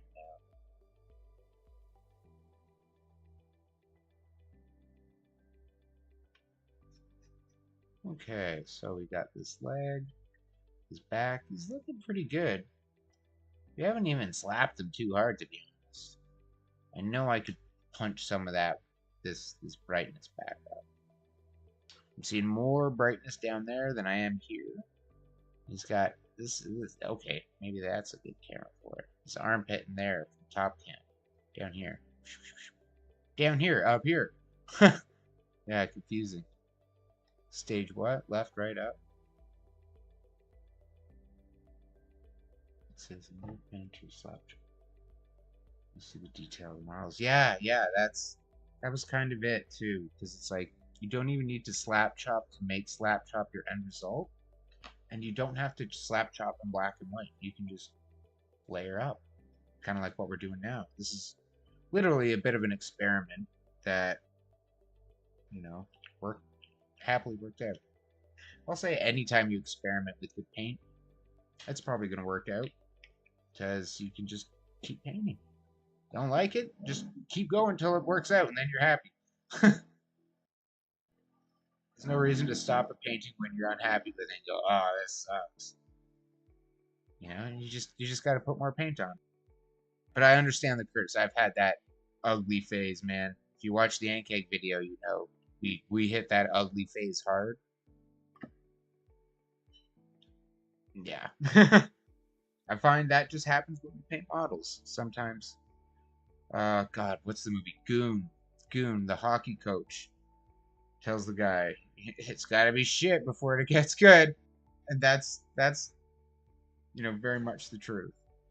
You don't start anything amazing. But I'm glad the slap chop thing, wherever you know you take with it, or wherever you take it, however you use it, I'm glad that people are using it to get back into painting. I'm seeing a lot in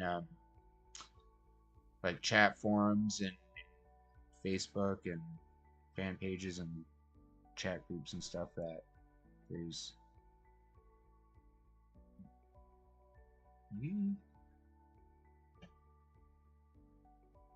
a lot of people who used to paint or are too intimidated to paint, and they find this slap chop method, and it gives them the confidence that they feel they can do a good paint job. Now, as long as it's painted, there's no bad paint job. But the fact that it gives people confidence to engage is, you know, awesome. Love it. Like any reason to pick up your paintbrush and share your art is good. Okay, I'm kind of painting in his armpit again. This is the dark place where the sun don't shine on this guy, actually. Apparently it's his armpit. So we're just gonna try to get in there a bit. Kind of glad I went with the little brush and kept with it rather than starting with that big honker brush. It's allowed me to get a little more precise and a little more. Ooh, don't like how that's going. Oh, you know what? We can make it better.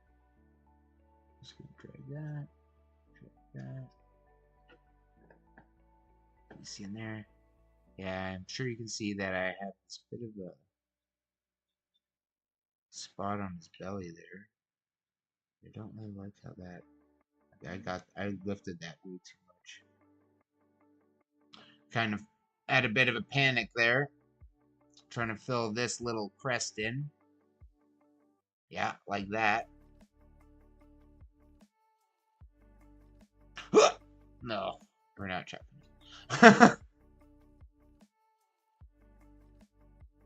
We might just go over something with a little more purpliness, because that's a little more brightness than I wanted in that armpit. But we can fix that later. Yeah? I don't know if that's the happiest accident, but it sure as hell was an accident. Accidentally on purpose. One of those can't help myself. Alright. So he's looking a little like he's got some skin and some life on him now. Looking a little warm. He's got his textures going. Ah, goddamn hungry. Nice to see you, buddy. Imagine it. It does. It really does. That's the other thing. Yeah, it's like people, you can get accelerated results, if that's a fair assessment. You can get that nice blend. You can literally let them rub shoulders and let them wet blend themselves automatically. And it would take a long time to get that perfect little color gradient. Okay, maybe that was not the best place to slap on his ankle. But honestly, this guy's... I'm just going to slap him everywhere. I think I said somewhere at this I was going to try to keep it to one direction. That's out the window.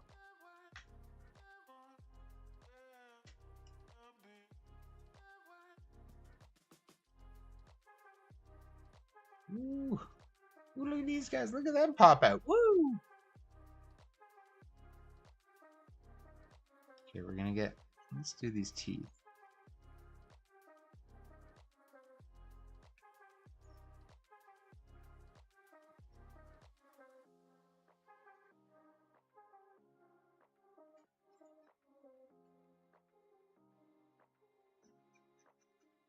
Yeah, see that in there? Okay. So, one of the other things I noticed about this guy and his little... we're always coming back to this the sci-fi sphincter. So, this did have a bit of a... I'll say a fissure between the rim of the teeth and the sleeve, we'll say. And when I kind of looked at it, that looked like it's going to drink some wash. Like if I try to put some wash in there, it's just going to slip through those cracks. I've strongly debated using a little bit of Milliput or a little bit of Tamiya putty to smush in there and fill that up. But I didn't want to mess up the teeth in there at all. I figured I'll just... If I have to pour a liter of wash through there to get it to sit where I want, that's what we're going to do.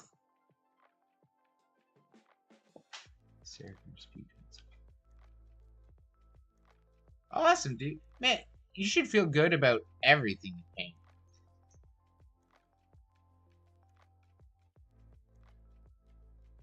But yeah, I know the feeling of having some of those models that are that have a place in the heart.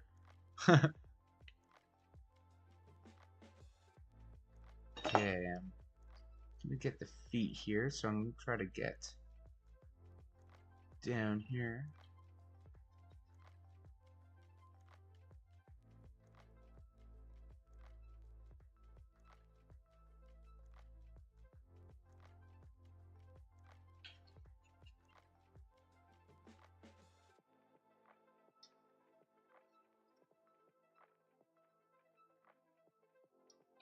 Ooh, getting that buckle.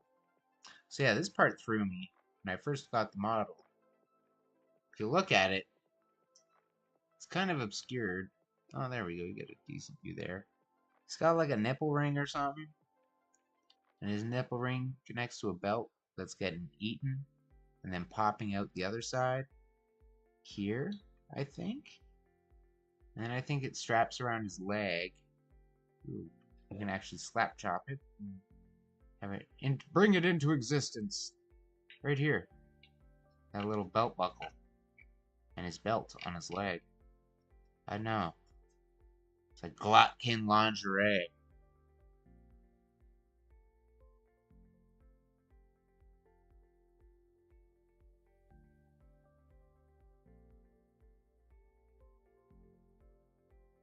Yeah, I think I like the straps and buckles over these myself.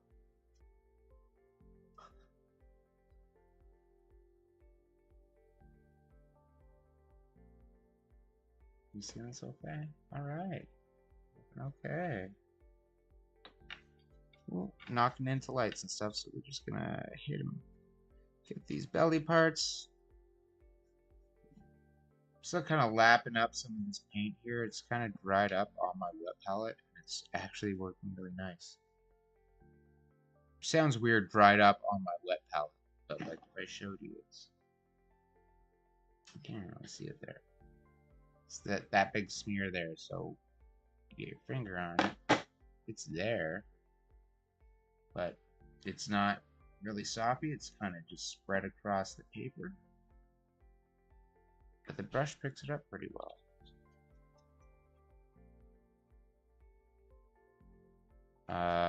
I've thought about a textured palette, but that's why I use my hand. My hand's got lots of texture. From prints to my monkey arm hair.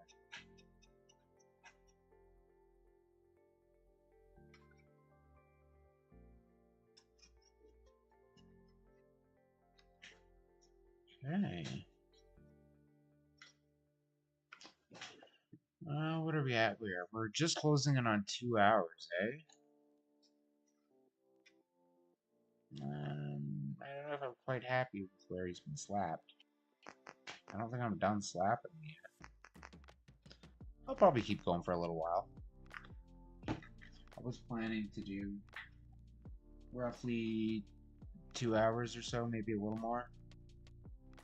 But once again, I might end up forgetting that I gave myself a time limit and just sit here all freaking night painting.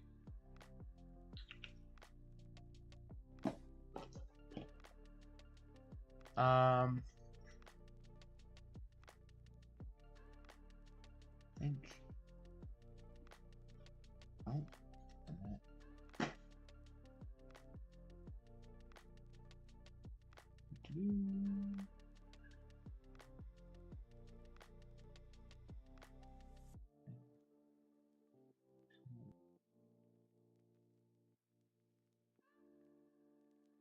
What are we at here?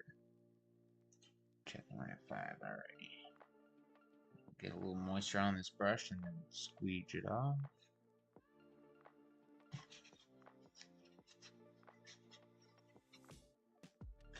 Okay, so I'm just mixing up a little bone here. This is just straight raw skeleton bone. I'm just gonna. Ooh, see, that's too much. Let me just take a little off. Okay, that's better. And these will probably get covered up again with another layer of something.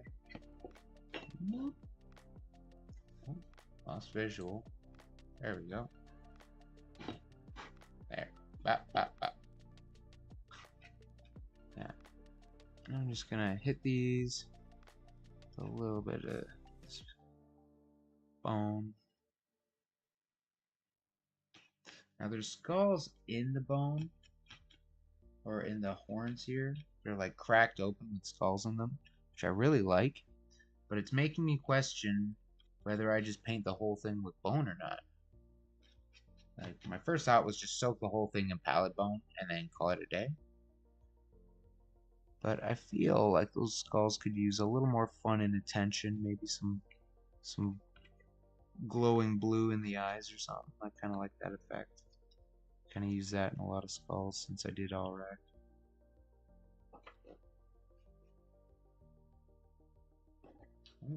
Get behind here. Okay, yeah, get these little ones. There we go. Smush that around. Smush, smush, smush, smushy, smush. Okay. Well, you get someone else in here. Oh, we popped up to 6. Did we? Oh, am I still airing? Okay. 'Cause it is still going, I guess. I don't know, I just lost the visual. So we're just gonna keep going with this and see if it works. It did stop? Oh shit.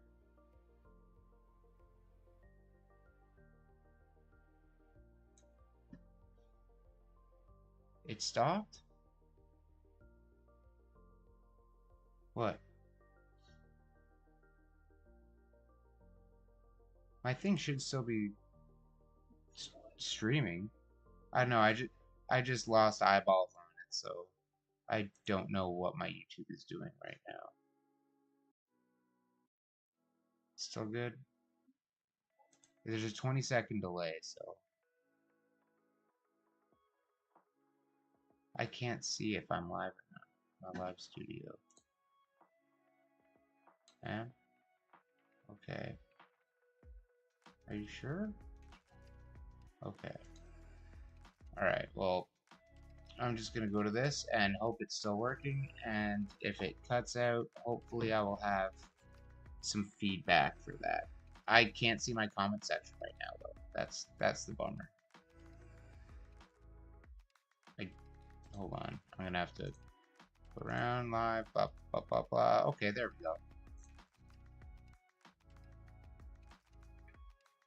Sure. Around live, blah blah blah blah. Okay, there we go. There. Yeah. All right. So, yeah, I just had to figure that out. Sorry, technical problem. First time jitters being a broadcast.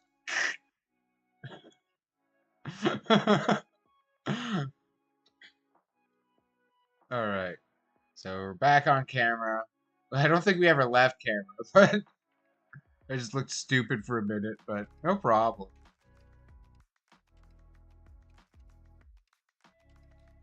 We'll figure out those bugs down the line.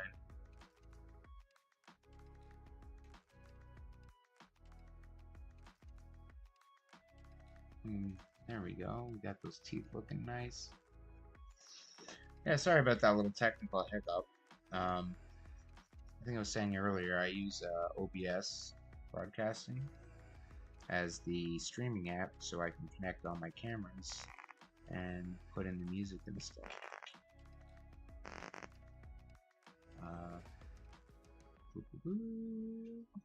Let's get those tusks nice and bright. I might just hit those with some bright white instead of the bone, and then muck them up after.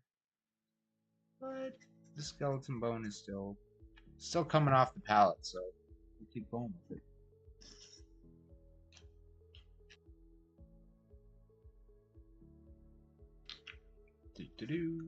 Let's take a look. Okay.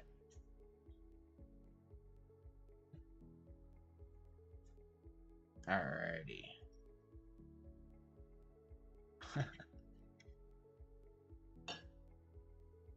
The inside of his arm and the surface of his muscles.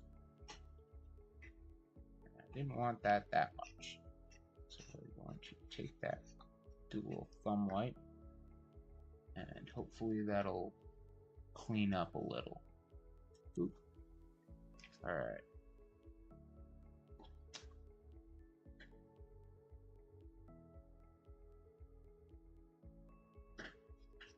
Just gonna blast these right.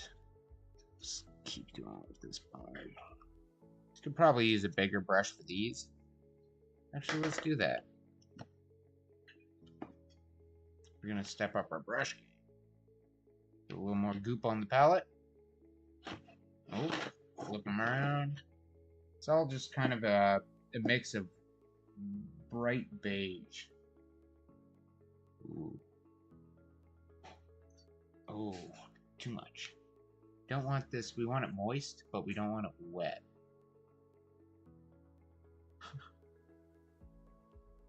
I guess that's a word people hate, right? Moist.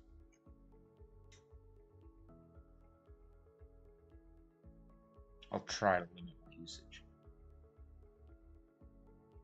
Okay, so let's see how this is set.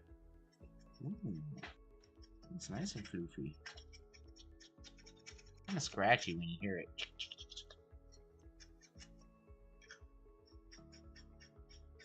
I think that's a sound we irk as hobbyists when we hear that sort of plastic scrape. Kind of makes you a little worried, like you're gonna snag and break something. Like the little torches I already broke off.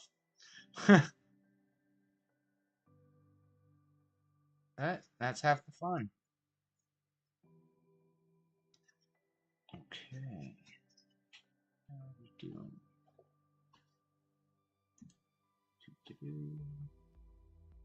Yeah, there we go. Okay, yeah, where was I?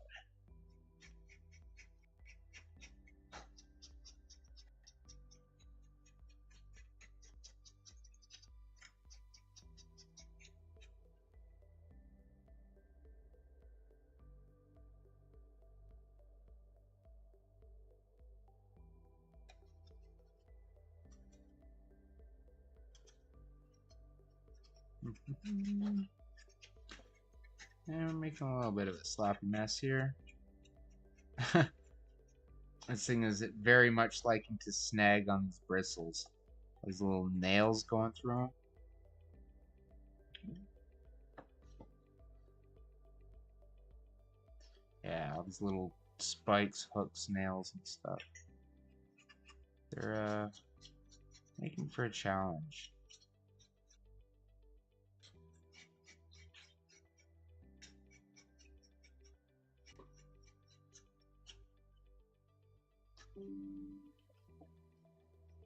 Okay. Keep going. Now I said this underarm here I felt was a little dark, so I'm just gonna smash it up with a little bit of this beiginess. And I know that was the beige I was actually using on the horns, but there's, you know, enough. It's very dry now, so it's just kind of leaving a lightness and not so much that raw bone.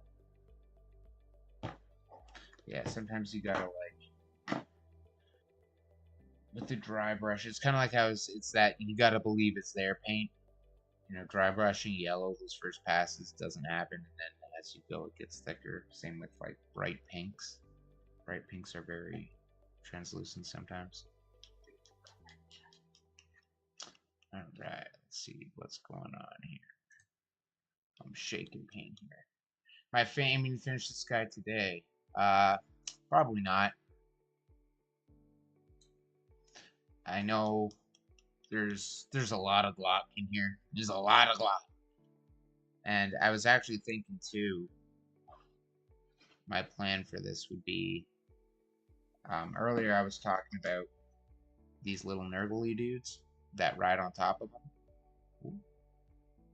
And I was saying I wasn't really sure if I'm sold on them riding him, right? Like, he's a big beast. He's, you know, he's a little ugly, but, you know, he deserves freedom. If these guys are just hanging out because they're buds, I'm cool with that. If they're enslaving this guy, I don't know if I can endorse that. Yeah, the Nurgles have to be nice. But the other thing I was thinking was I have this one of those old beasts of Nurgles, the Maggotkin, and I was thinking in place of the two little riders, I might put just a Maggotkin on his head, like a big booger tinker, and we'll see how that goes. I don't know. I'm not really sure which way I'm gonna take him yet. If I put the Maggotkin up there, it'll be in that little pit there. And I'll probably milliput a mound around it, and like sculpt a few little wormy dealies and stuff in to make it blend. But so far, I'm just kind of worried about, or focused on getting this. But I'm probably going to go with this sort of skin and bone, and then I'll probably call it, I'm not sure what time. 7, what time is it now? 5.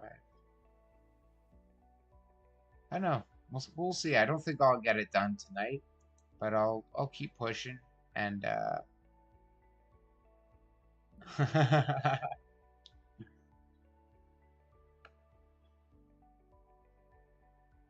I like that. Yeah, so I probably won't finish it tonight, but I'll keep working on him for now, and I will probably keep this as like a live stream project. So where I stop is where I'll pick up on my next live stream, and I would like to make a little more of a regular thing of this, just so I can hang out with people, paint, hear what you're working on, you know, give a little more engagement. It feels pretty good to be able to connect directly, and feels pretty rewarding. So, you know, I'll say I'm having a lot of fun with this, and I would love to do it again. But yeah, I paint too slow to get all this guy done tonight. That's another thing.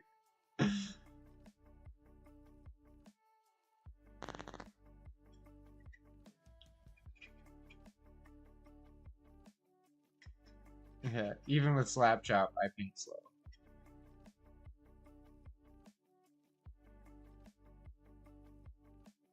Gotta remember to keep this guy in focus. Sometimes it's my tendency to pull the model in, like I'll sit down, and that's not good for watching. Other times I straight up glue my model to the table, and that makes it hard for painting. But you get a good focus, and as long as you can rotate it in place on its axis, it makes it easier. Sometimes you can do that like 2 on 1 hands. Oh God, I'm like, ooh. So that's why I need the tracker. If anyone knows how to work NVIDIA, let me know. I'm trying to figure out that broadcast suite.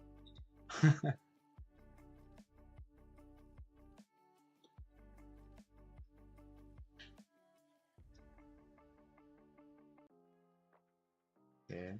I'll be honest, there's still a little more pink on this guy than I want, but I kind of wanted that sort of dead flesh. A little less blue and a little, I think it was that, probably in the Chemos purple is where that, it's like a warm purple where I think that's where it put me in the zone. Oh, geez. Yeah, this is where you slap and chop. This may be why they call it slap chop. Because as you slap your model, you're going to chop things like that off.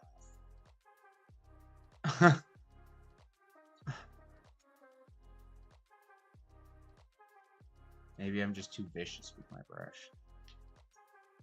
To be honest, I didn't know when this happened that I moved back to the small brush. I know I had the big one in my hand at some point, and I literally cannot tell at what point in my brain that I was like, oh, I'll just pick the small one up again.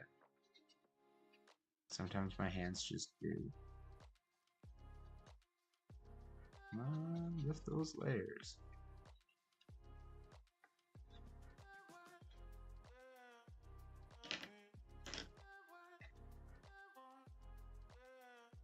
I don't want to add too much to this palette. Remember, you just see me adding drops and drops and drops over time.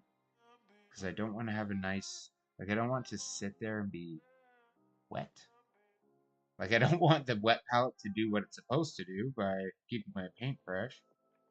But I also want it to be kind of scrapable still. Good old M word.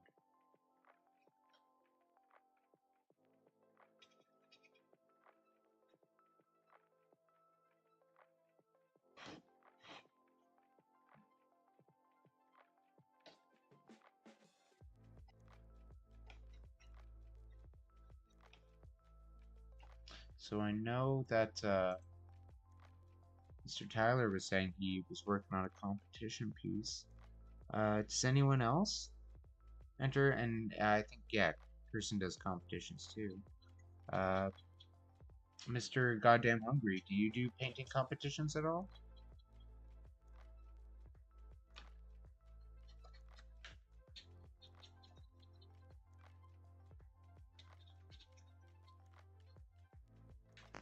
Let me add.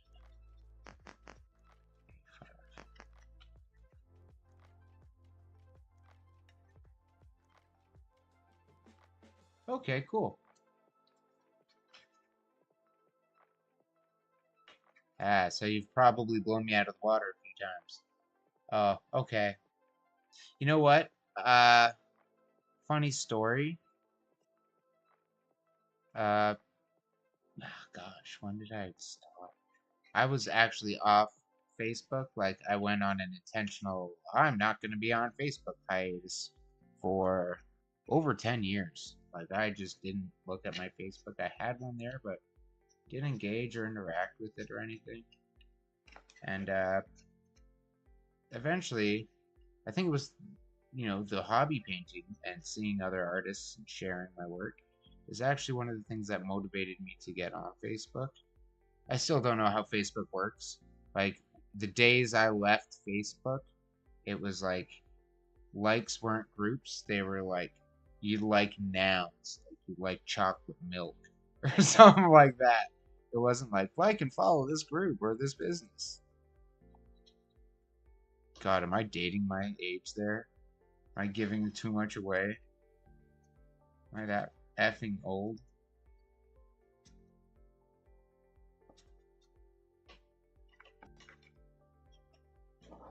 Yeah. God, I need like a little electric collar so when my hands leave the screen, I get zapped. That would actually be kind of funny.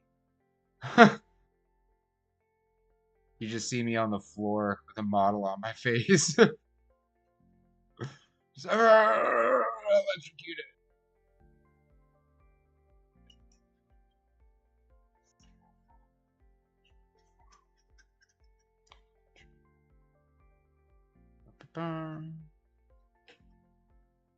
Ooh. Okay, his bony spikes are looking pretty good. They kind of blend a lot with the brightness of the skin I'm doing because I'm kind of using just the same crap off my palette and slapping it down. So we're just gonna keep slapping and slapping and slapping. Slapperoo. These big spikes up. Okay. Dash.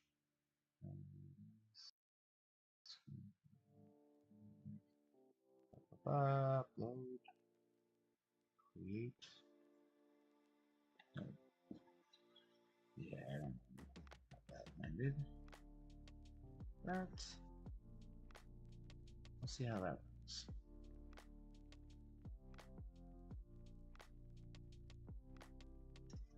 Yeah, it's kind of a split here because I have my broadcaster app, but there's like a time differential between what the broadcaster app broadcasts and replays and what YouTube picks up. So sometimes it feels like I'm in 2 times differentiated by 30 seconds when I glance up at my screen. It's like, whoa, I'm doing what? I wonder if past Dan ever sees future Dan. I think I would have to sure I could open my phone and glimpse 20 seconds into the past. Or something, I don't know. I don't know exactly how time travel works, guys.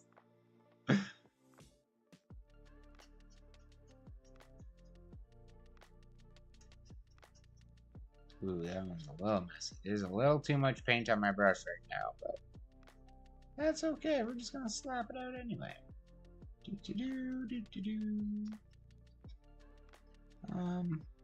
Yeah. Oh, that was too much. I'm gonna clean that off a little because that is too much. Still way too much. It's too wet, is what it is. Still too wet. Just gonna sponge out some of that paint there. Blech. Grab this back and see if we can't unscrew that up. There we go, kind of. Just hit that light there. And then we're gonna go down the side. Hopefully no one's gonna really look in that armpit too hard. I don't know who wants to put their face in a Glotkin's armpit. So we're gonna count on that to save us. Because that's a bit of a mess in there, yeah.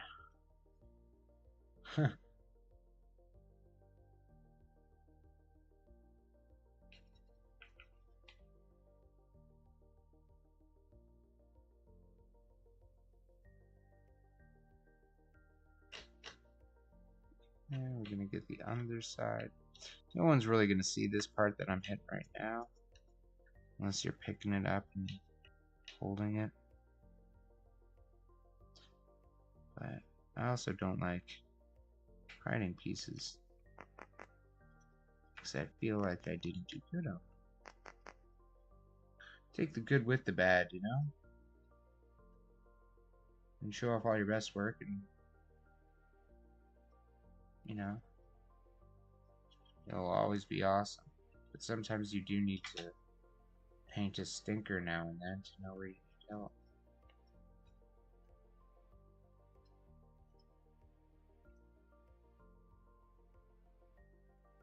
And I don't mean like, oh man, like sometimes you gotta fight that ugly face, you know.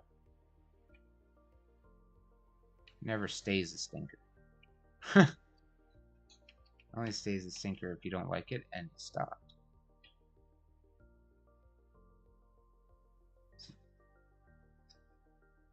There's no reason to stop a painting until you're happy with it.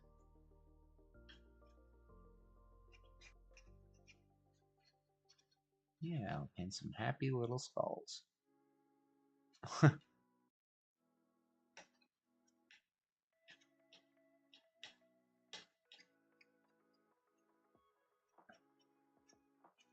Ooh. Looking good, looking good. Just gonna beat the crap out of my brush. See what breaks first. Alright. This could probably use a little more.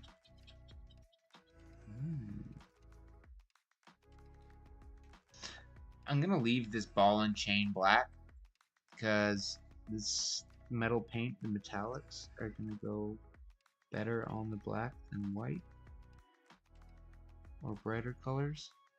And I want that metallic to be kind of pure, for lack of better terms. There we go. Believe, believe. Watch it lift and believe.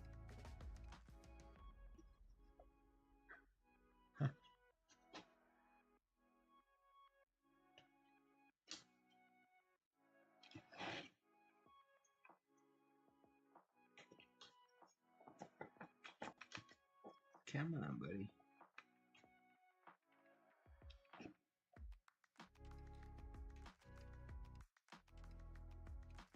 So, kind of in that in-between spot now where I'm like, I like this base, I like this contrast, I like where this kind of slap chop setup has taken me. But I'm always open for ideas. Anyone, I'm open to hear what anyone might want to see on this thing. You know? I don't have an army to paint him for, so he's not going with a specific color scheme. Like, we can paint him any color we want. So, I'll take a second now and check the comments again and ask what would people want to see on this guy? Or what should I try putting? What would you like to see me attempt on this?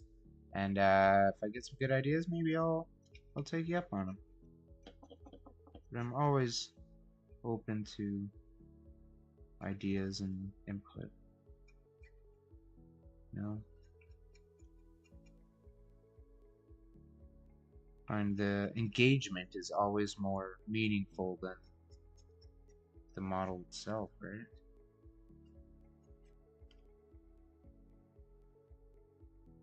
Looks pretty damn good. I'm missing a little bit on the inside of that leg. So we can bump that up. Come on. Clack, clack, clack. Yep. That's it. That's the slap chop right there. Just clacking around on it.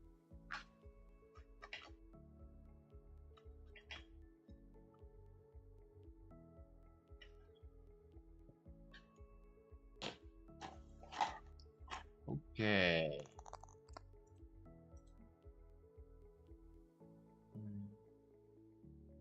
This is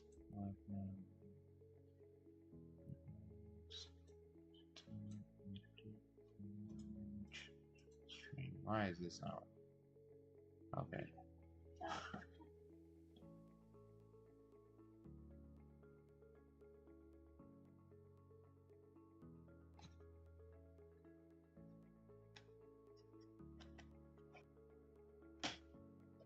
Okay. I'm gonna take a little bio break for like 2 minutes max. Just a quick bathroom break, refill my water, but I'll be right back in 2 seconds. So I'm gonna pop up an AFK, but you know, please don't worry about that. I'm not going anywhere. I'm just getting a little more.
And we're back.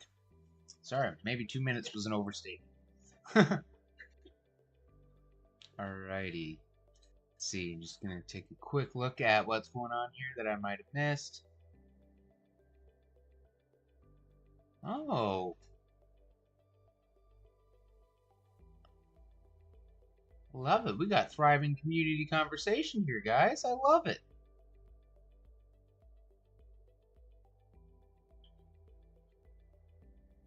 Alright.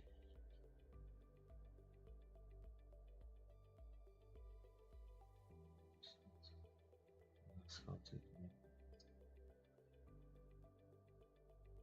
oh, cheeky. Ah, I like it. I like it. The parts are there. I like that move. Goddamn hungry. Did you see the Buzz Lightyear entry on that Clone Wars one? It was yeah, that was awesome. That was awesome. Yeah, the creativity is really good. Yeah, yeah. I was gonna say yeah, the purple and gold one.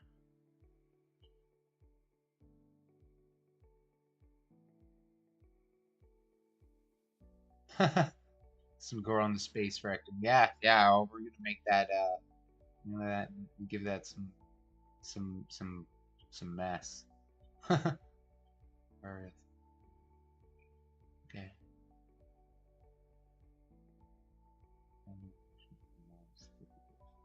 Suppose. Oh no, the buzz wasn't mine. Um, mine was I had the red mohawk, who's green and gold. Hmm? Oh, yeah. No, I wish I thought of Buzz. When I saw it, I was just like, oh man, he killed me. It was very clever. The ball, that Pixar ball with the little red star on it, that was like, that was such a nice touch. Alrighty. Hmm? Oh, I guess I do have a short about the entries. Uh, honestly, right now, I know there's a way that I can like import and plug my videos during the broadcast. Um, I haven't figured that piece out yet. I'm still learning. So in time, hopefully we'll get, minis with laser vision and fireballs and, some cool effects. Find the editing, like the painting's been a lot of fun. Um, but sometimes when I'm in the process of editing a video, that is like that can be just as fun. It's like there's sometimes that as you're painting, stuff just happens, and then when you line it up and put it to music and chop it to pieces and put it back together, it's like a whole new art in itself. But we like to share all of it, right? That's the gem. All right, so I'm gonna get back to the views here. We're gonna take a little nice close-up view of where we're at right now. I'm not sure how long the stream's been going on for. Like I said, I kind of lost my analytic page and digging for it. So, yeah, hold on. I'm gonna click something. Hopefully, it doesn't screw things up. Okay. Actually, you know what? I'm just gonna write it out. If it ain't broke, don't fix it. So here's where we're at. We started with it all white, and actually, I think I can import.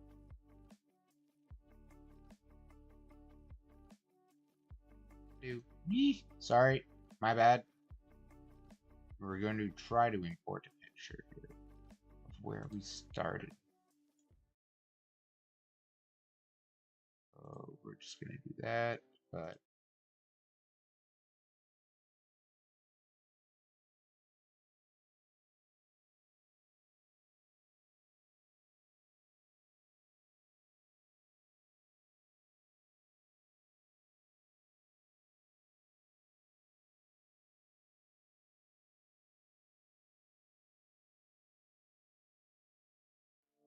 that's a picture of our dude. I'm gonna have to figure out the whole importing pictures thing a little better. Jumping, so we're just gonna throw that picture away. But that's where we started. He was all white. He had some brown on his hoofs and his top. And I was expecting that I was gonna do a lot more damage to this base, quote unquote, with my paint. And it managed to survive pretty well. So I can probably salvage a bit of this stone and work off it rather than, go from black. I will probably slap chop this rock though as well, because I like a nice slap chopping rock. But yeah, the that plum color kind of worked. That transparent red kind of gave a bit of warmth in that area, and that what was it, cold flesh? Yeah, this sat nicely. I probably could have leaned a little. Excuse me. I probably could have leaned a little heavier on that cold flesh and tried to bring this sort of purple and this white kind of beiginess into a little more of the blue. Yeah. More like a pale blue, indigo, kind of like that cyanosis sort of look. But it's not too late. We can work that in. Let's see. Trying to pick an angle. This is one of the tough parts. Is like now that you got a lot of things slapped up, what do you want to start on?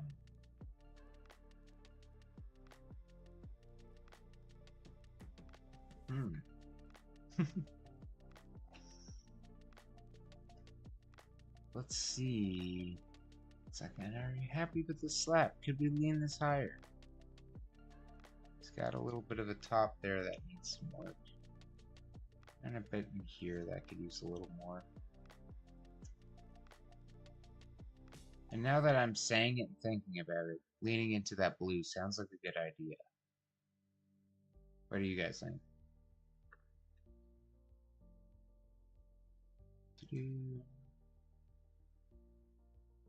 Oh, we're all the way down here.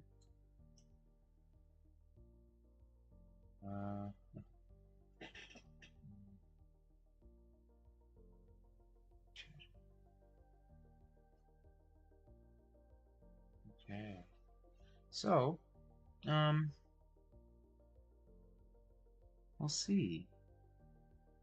Now there's a bit of a delay, so I'm gonna give a little bit of a moment just so people can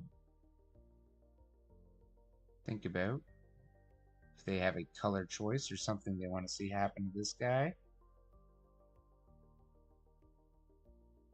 Otherwise, I think I am gonna lean into that blue. We're gonna go from cold flesh to gelatinous blue.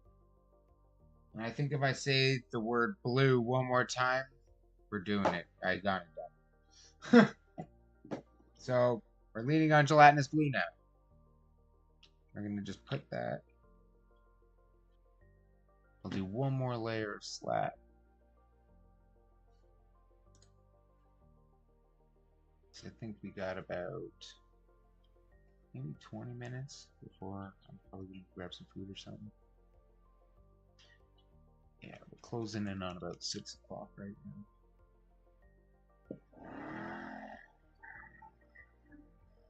I've been really enjoying this, to be totally honest.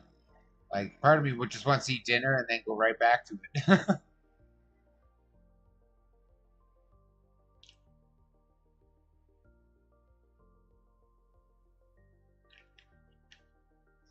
All right. So now we're gonna go back to the big floofer, the big floofy brush.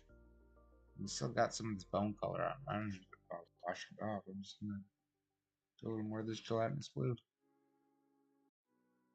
Just take a lion's share and see what happens. Do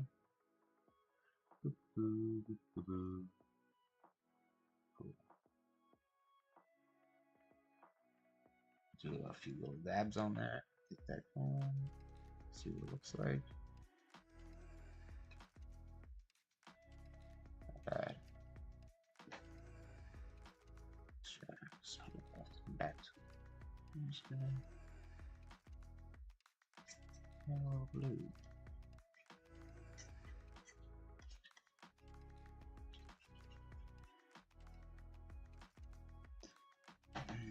Not strong enough. Too bright.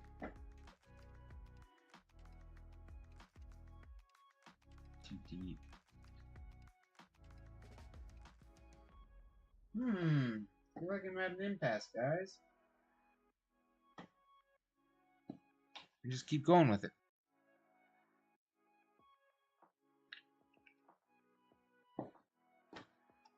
And when in doubt, just keep going.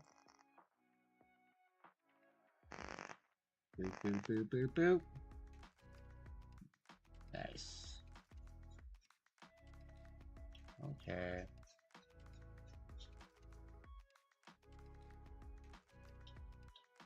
Now this shift is really faint. Like I am willing to bet my cameras don't see crap right now, but this is taking it closer to what I want. I'm kind of just going nuts with the brush here. Now, if you're wanting to be more delicate with your dry brushing, you can use a little sheet of paper or a piece of cardboard, really anything. Let's just take this mask here for now. And like, let's see. I want to make sure I'm lining this up right here. So you can like put it where you're gonna hit your stroke, so your impact doesn't hit thing. Like if I wanted to protect these horns, I could just do that and then go nuts. But I'm not really worried about protecting things on this. I'm just gonna go. This blue's faint enough that I would probably have to like lean really hard on it to get it to change its mind on things like the bone and the things I don't want. So I'm really gotta punch it onto the parts I do want. Never mind the things it's gonna cover, or that it's not gonna cover.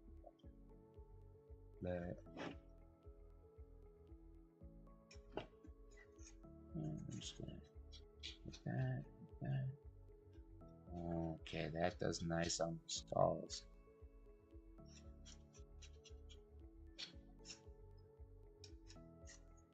Pardon? Okay. So this blue is pretty good. I kind of like what it's doing. Sometimes I just kind of get lost in what I'm doing.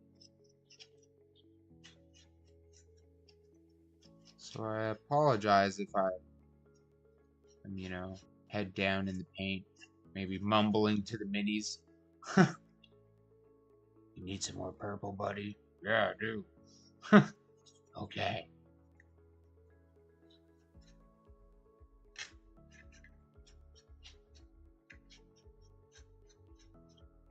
So that's, you can't really still see it still. Like it doesn't look blue on camera. But it's, okay, that side there on this little thingy is actually, probably gives a nicer view of it. This tummy is just hard to get into. Like this little area here is just, you know, that flail is a pain. But no harm, no foul. Nothing ventured, nothing gained. Let's switch back to the other brush. Yeah. Switch back to the other brush. Ooh, it's still really wet. Yeah.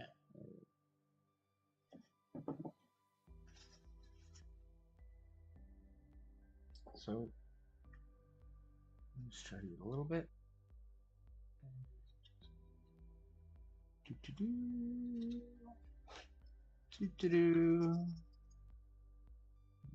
Paint on these.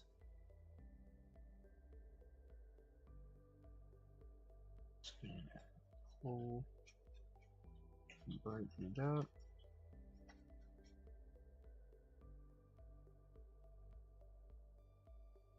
I'm going with the horn, but I don't think that really matters too much.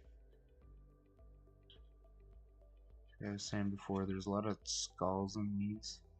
So I don't know if I'm just gonna drench all these horns with pallid bone or something, and then let those skulls pop out, or if I'm gonna put a little more detail to them. I'm just gonna hit them in there for now, so you can actually get a good view. I don't know if you can see the skull. Oh, alright, that's in the camera. Skull's up there. There's some texture in there. There's a skull up there. There's a lot of hidden skulls on this guy. So as you slap it out, it's like there's skulls and tattoos and markings, it seems, all over. A lot of things that you don't see right off the bat.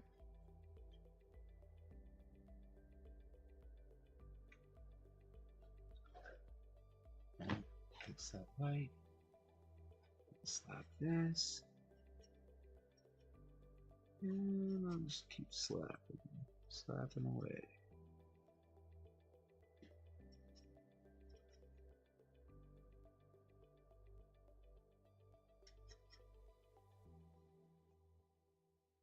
I want that symbol to pop out a little more. And his this is piercings, okay? Oof, don't like that. That's a big chunk of dry paint right there, I think. You see that? It's right on the inside. Let me find something to fix that. Don't try this at home, kids. Peel, peel, peel. Yikes. I'm just gonna dry brush them right off. Pop. Let's see. Who do we got in here now? Let me do a little view here. Uza! Good to see you, buddy. How you doing, man? Glad you could make it. Puts a big mile-wide smile on my face, bro. Alright. Man, you just made my Saturday. It's Saturday, right? Okay.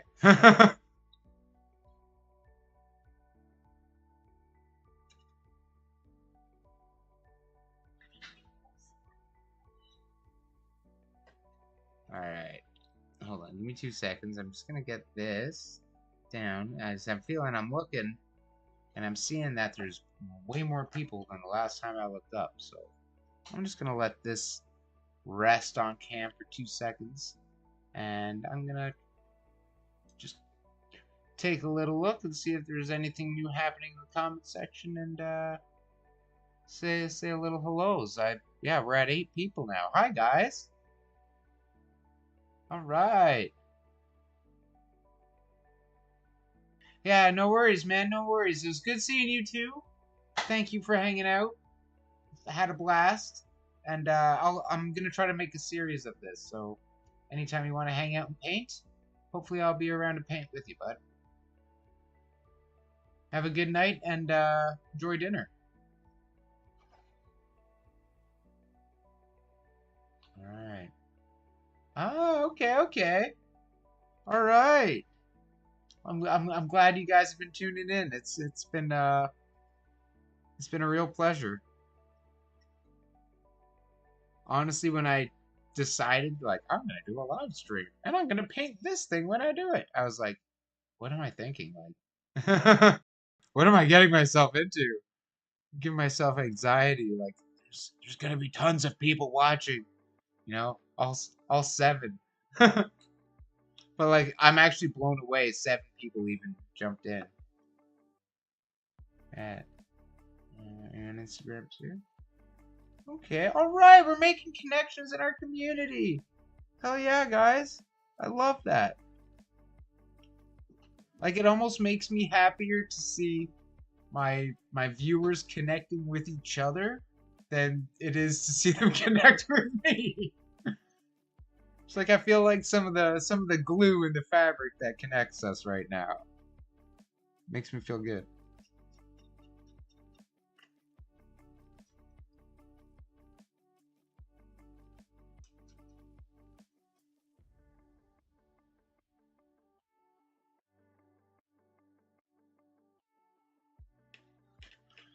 All right.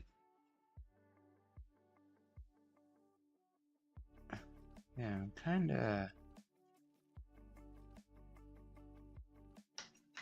just going with it now. I really want to bring that level of pop. Because I know with the speed paints especially, they very much like a very high contrast base to sit on. And usually when we slap chop with the grisaille or, you know, the grayscale contrast, I'll say that gives us some really strong and like strong but like neutral gradient, like going from black through gray to white will kind of work with all the colors and it gives that contrast. Whereas I feel like this sort of purpley pink to beige is like, I love the look of it, but I feel like the speed paints won't get the same level of pop out of it. Like they'll be a little more muted. Like if I use the purple alchemy that I used for the Ankeg video right now on this, I feel like it would be very flat and wouldn't have much pop because it would just sort of purple the whole thing out with a little bit of high purple, a little bit of low purple. Now, if you were to add something like Plasmatic Bolt to this, where it's kind of like a really sci-fi turquoise, like I don't know what the hell that would do.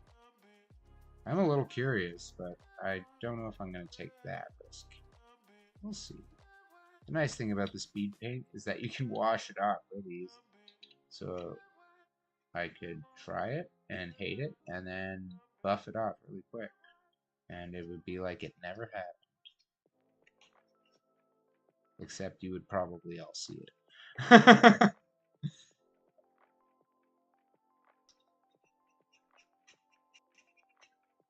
Yeah. Yeah, there's no editing magic doing this live. Which I also feared was gonna make things a little boring. You know, I feel some of my videos will have some fun music and visual zooms and cuts and stuff that I can't provide my viewers with while I do this live. So, just kind of hoping. Like, I was hoping this is gonna go well and no one's gonna get bored with it, right?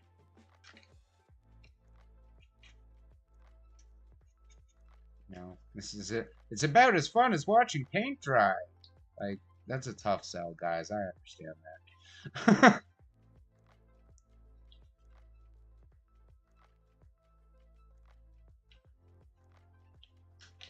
But it's looking pretty damn good.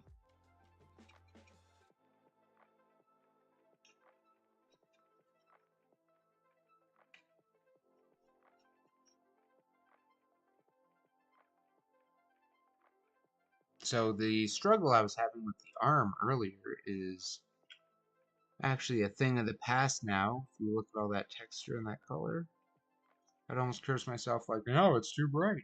But I think it's just right.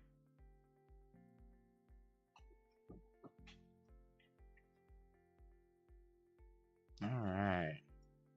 Let's see. There's a little bit up here. I'm just gonna go get here. A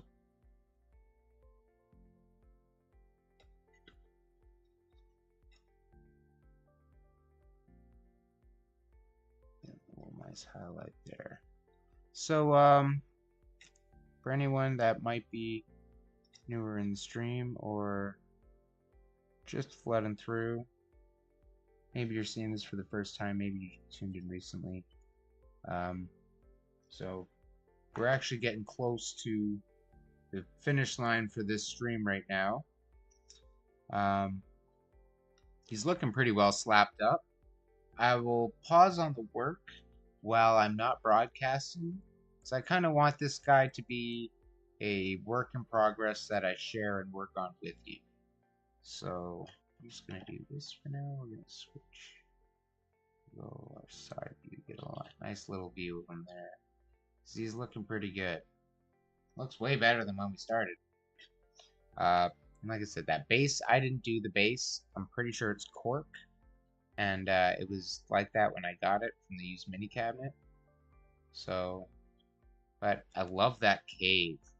Thinking I want to do something with that. Maybe sneak like a little light in there, drill through the bottom or something.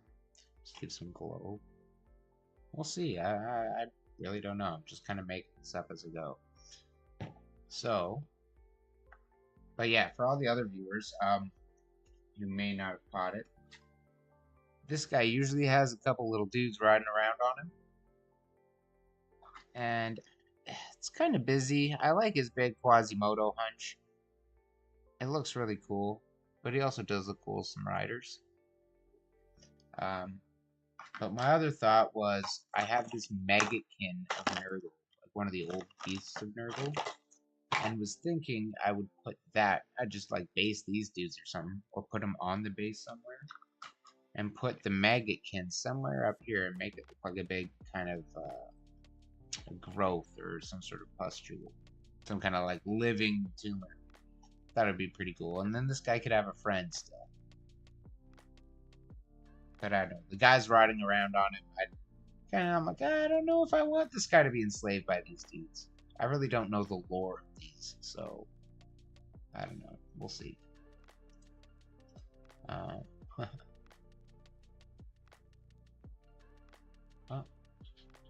let's see where.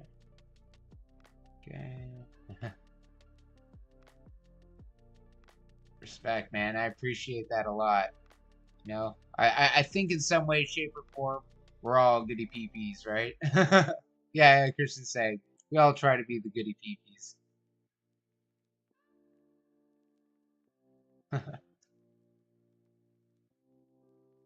Yeah.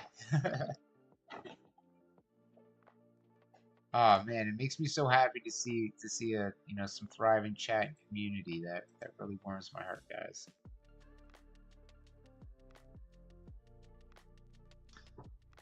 So yeah, we'll figure out whether we put the little dudes on his head, or maybe I'll do up a little thing of the Beast and Nurgle. We'll glue that together, and we'll do maybe I'll put a vote or something on the page. We'll see. And use one of those community posting polls. What would you rather? Alrighty. So we got this guy. We can take a look from the top here. I think the side camera was a little better. But yeah, he looks pretty good. He looks fleshy. He looks a little brighter. Like, I don't want to say, like, I guess kind of table, right? He's got 3 colors. Does that count? Does base count? I don't know. He's actually got more than 3 colors now, but you only really see 2, right? It's kind of the one thing, if you think about it. We used this Ethereal Spectre. Here, I'm gonna line them up. I'll do this. Boo. So we used Ethereal Spectre, Chemos Purple, Turn Manata Stone, Cold Flesh, Transparent Red, Deep Blue, Lawful White, Gelatinous Blue,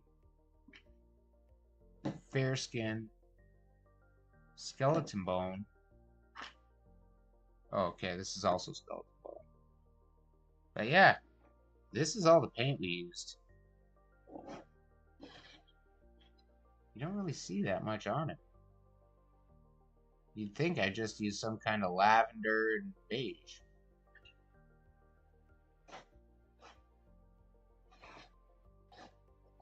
Kind of weird, huh? I don't know, maybe we'll take the airbrush back to it and we'll just keep slapping and airbrushing. We'll see how it turns out. But we are closing in, I think, on our 3rd hour. And I'm starting to get a little hungry myself. We're hitting 6 p.m. and it's about dinner time. So I want to thank you so much for tuning in. Hold on, let's give you, some close up on the face here. Thank you so much for tuning in. I had a blast doing this. This was a lot of fun, and I really enjoyed having people to hang out and paint with. I'm probably going to figure out a schedule.